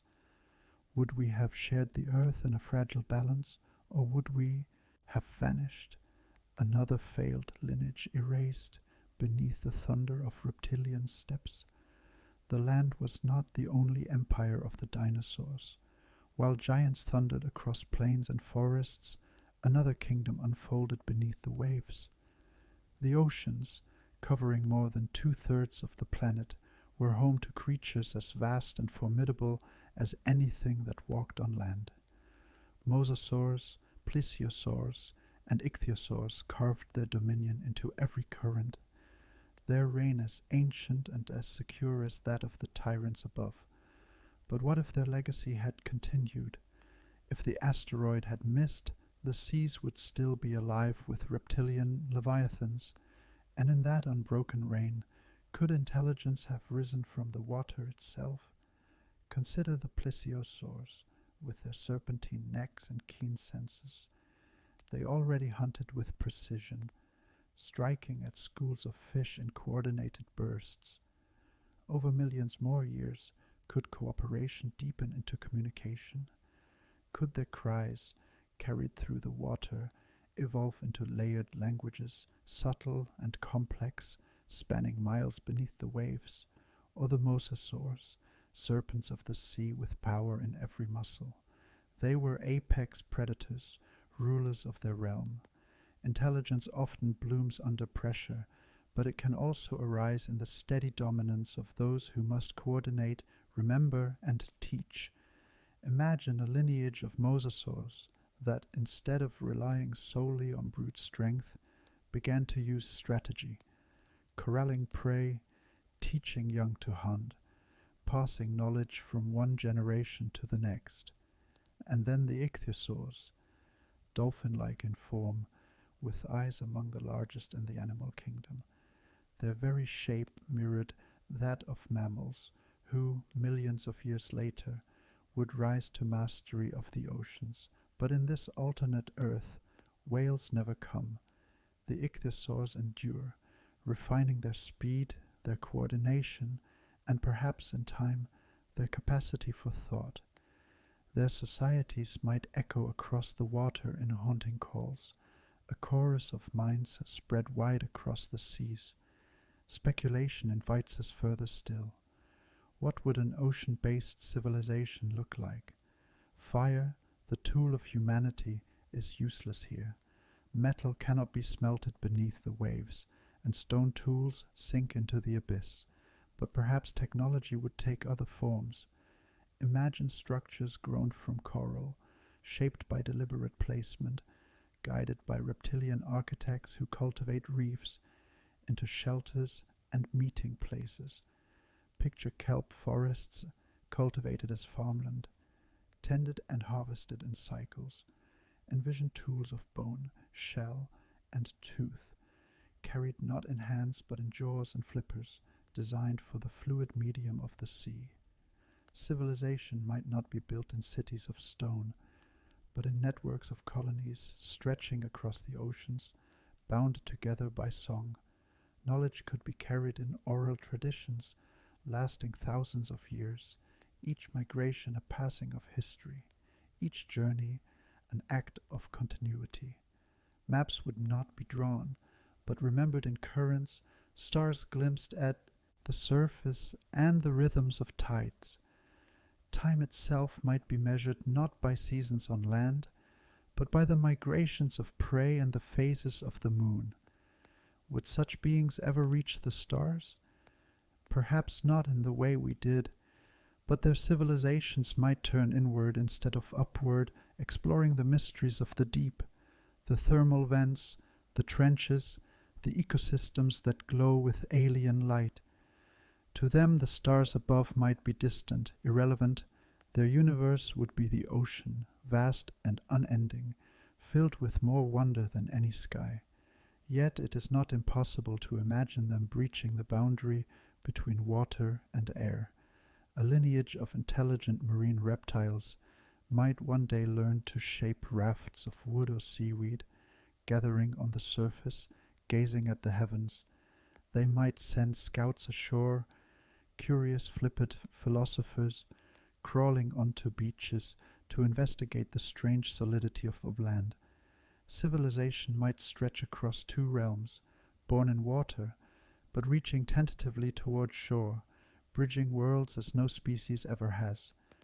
The haunting beauty of this vision lies in its alienness, a civilization without fire, without metal, without writing carved into stone, but with memories sung through water, architecture grown from reefs, traditions older than continents. Their culture would be invisible to us, hidden beneath the waves, yet as rich and complex as any we could imagine. And perhaps in that alternate earth, when the winds carried the cries of pterosaurs above, and the ground shook with the steps of giants, the seas would echo with another kind of voice, deep, resonant, thoughtful, not human, not mammal, but no less alive with wonder. Intelligence without communication is a flame that burns unseen. Thought must find form, whether in sound, gesture, or symbol, if it is to spread beyond a single mind. In our history, language, with its syllables, syntax, and stories, became the vessel of human culture. But what if, in a world of unbroken reptilian rule, intelligence found other paths? What if meaning was carried not in words, but in roars, songs, colors, and scents? Dinosaurs already lived in a world of sound.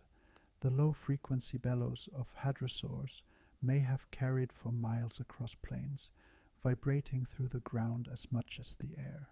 Ceratopsians, with their ornate frills, may have used them not only for defense but as resonating chambers, amplifying their calls into booming declarations of presence. Imagine these sounds refined over millions of years, shifting from raw cries into structured sequences, not unlike the songs of whales or birds. Whole vocabularies could be sung into existence, phrases repeated, meanings layered in rhythm and pitch. Communication in such a world would not be conversational, but symphonic. Bird-like dinosaurs already hint at another path. Modern birds, their descendants, are masters of song. Nightingales can produce hundreds of distinct notes. Lyrebirds mimic chainsaws and camera shutters. Ravens not only mimic but solve puzzles, teaching each other strategies through demonstration. In an alternate Earth, where their reign was unbroken, such abilities might evolve into true languages, complex songs structured with grammar, passed down and elaborated generation after generation. Imagine cultures of winged dinosaurs, their histories carried in choral traditions, their debates sung in forests, their philosophies expressed in harmonies rather than sentences. Visual communication, too, may have become dominant. Feathers, already colorful in many dinosaur lineages, could have evolved into vibrant displays far beyond those of modern birds. Entire conversations might be carried in a shift of plumage, a flare of color, or the tilt of a crest. Instead of written words, meaning might be painted on living bodies, entire societies communicating in flashes of brilliance visible from afar. A gathering of such beings would look like a living aurora, each movement shimmering with intent, each hue an argument, a question, a reply. And beyond sight and sound lies scent.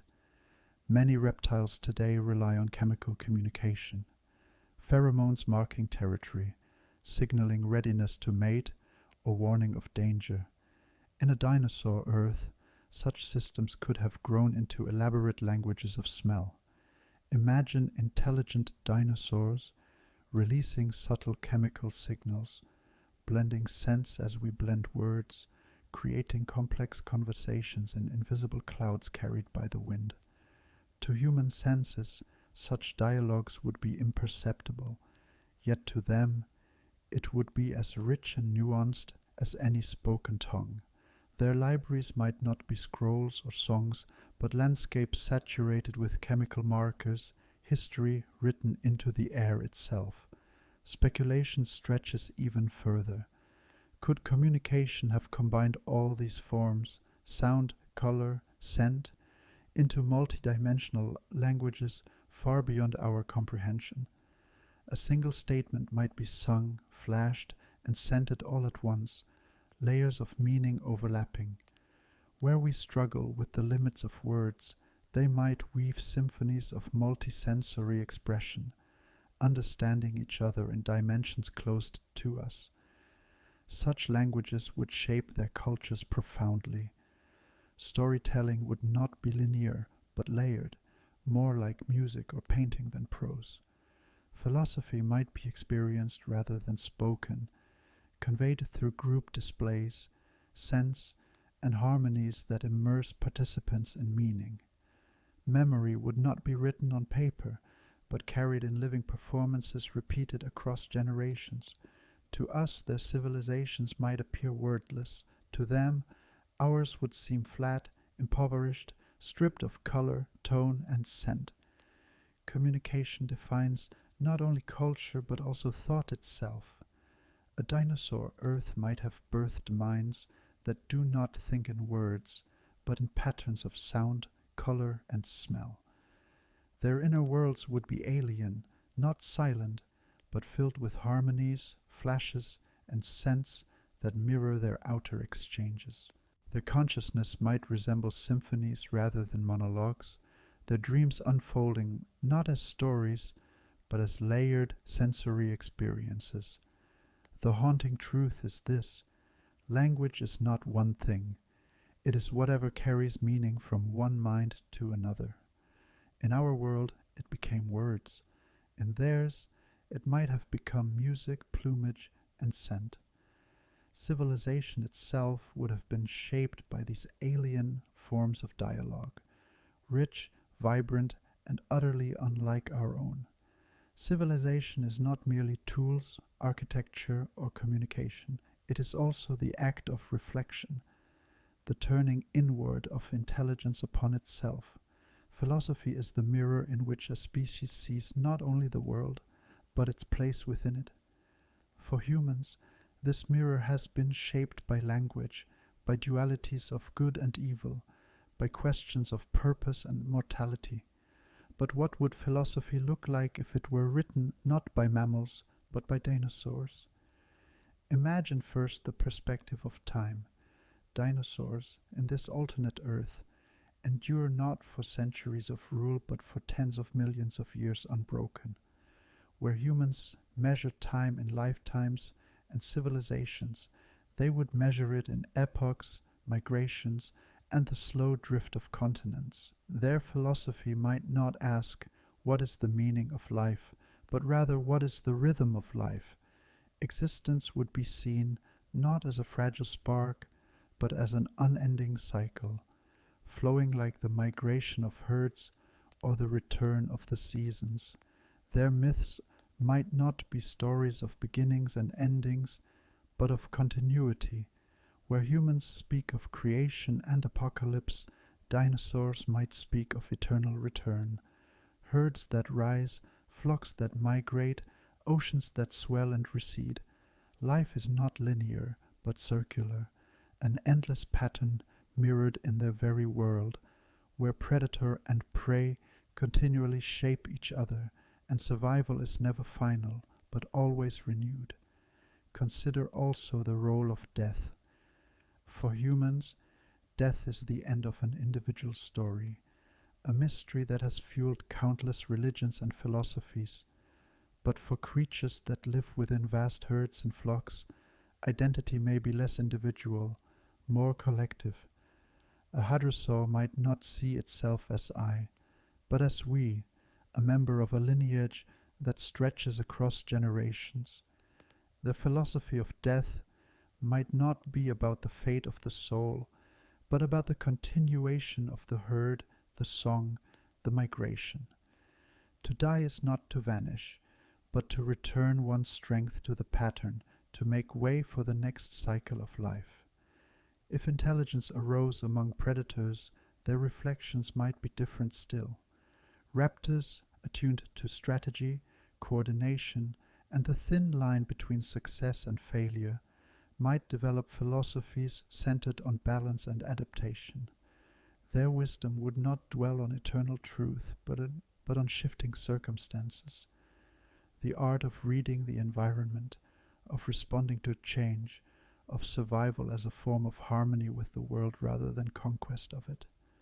In their counsels, the highest virtue might not be truth but cunning, the ability to see paths invisible to others, to anticipate and endure.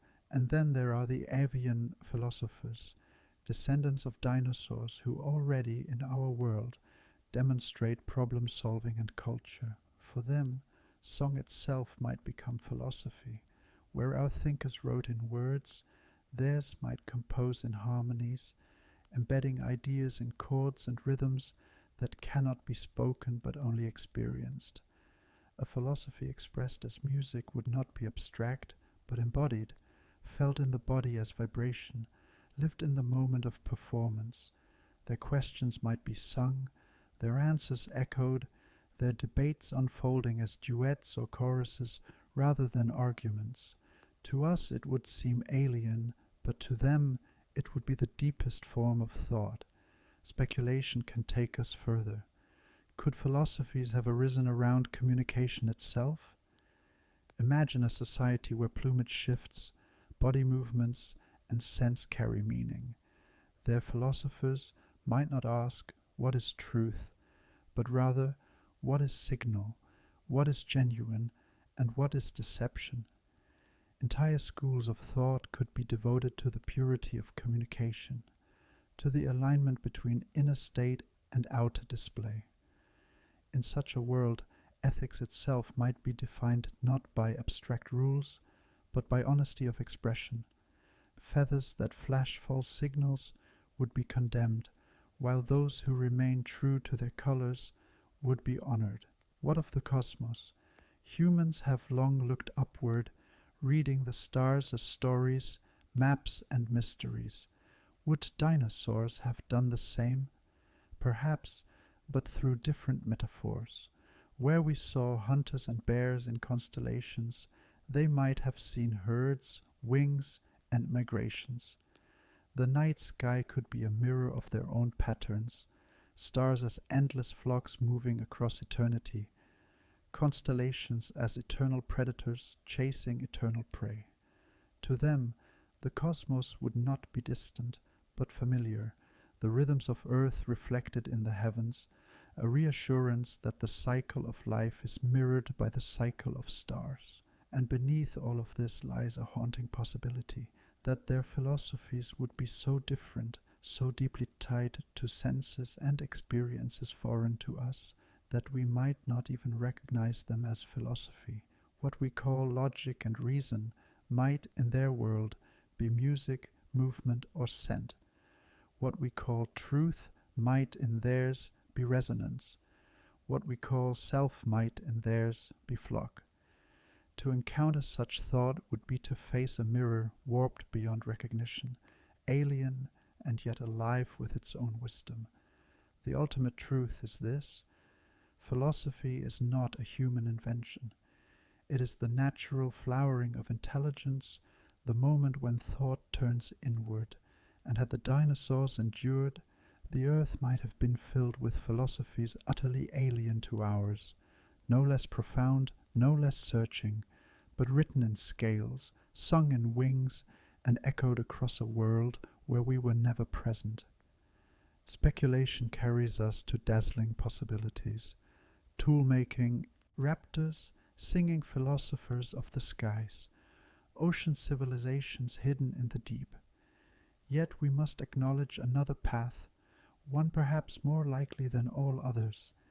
It is the path where dinosaurs endure not as thinkers, but simply as survivors, a world where their dominance never falters, but where no consciousness arises to reflect upon it. In such a world, Earth remains alive, but never self-aware. Forests stretch wide and dense, their canopies broken by the necks of sauropods feeding high above. Plains tremble beneath herds of armored ceratopsians, while tyrannosaurs stalk with unmatched precision. Seas churn with mosasaurs, ichthyosaurs, and plesiosaurs, hunting with strength and instinct. Skies echo with the cries of pterosaurs and flocks of bird dinosaurs in endless migration.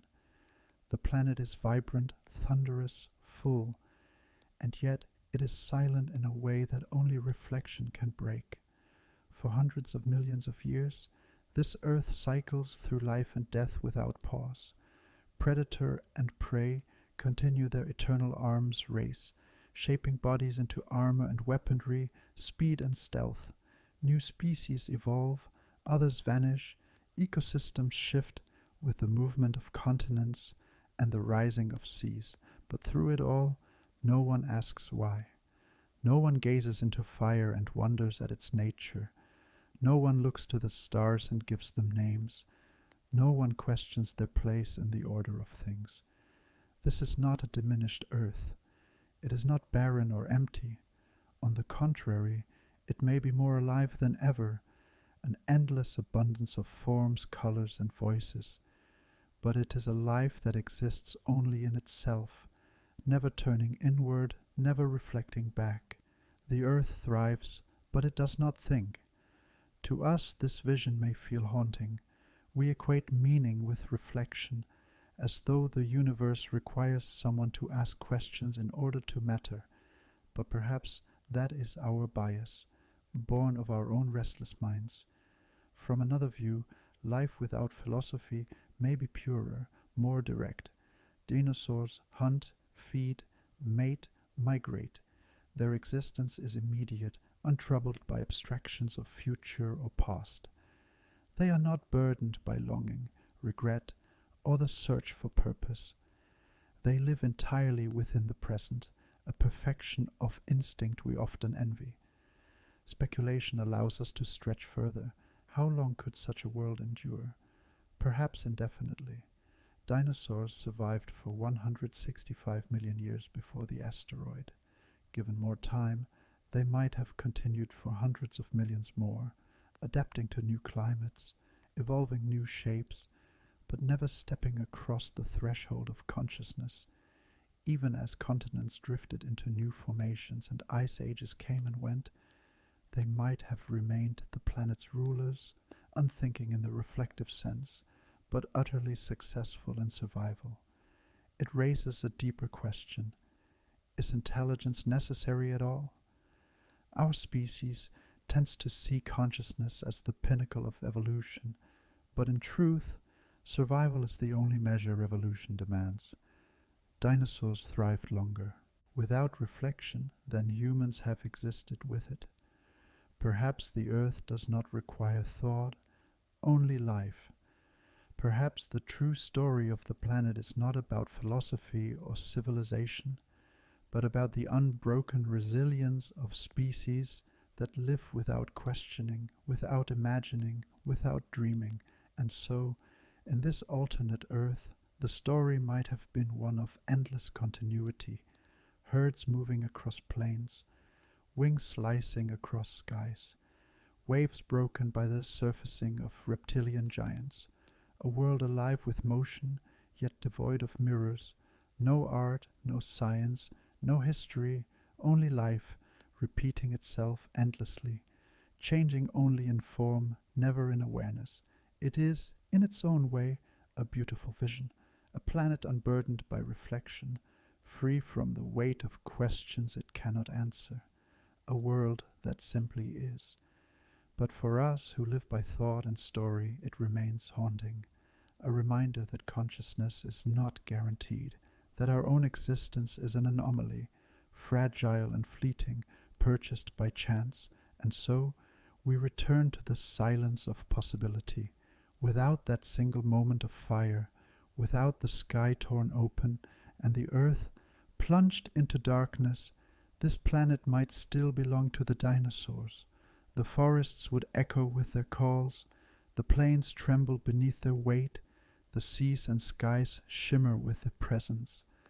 A world alive, magnificent, and utterly alien, a world that never made room for us. Was the asteroid a tragedy, extinguishing one of nature's grandest dynasties? Or was it an opportunity, clearing the stage for mammals to rise, for primates to dream, for humans to wonder? The answer lies beyond certainty. For what is a tragedy in one age may be the seed of possibility in the next. Close your eyes and imagine the alternate earth. The canopy rustles as feathered hunters glide from branch to branch. The horizon is broken by the silhouettes of titans, their movements slow and eternal. The ocean churns with leviathans, their songs echoing into the depths. The air itself vibrates with roars, cries, and wing beats. But listen carefully, and one sound is missing. No words, no laughter, no human voice ever spoken.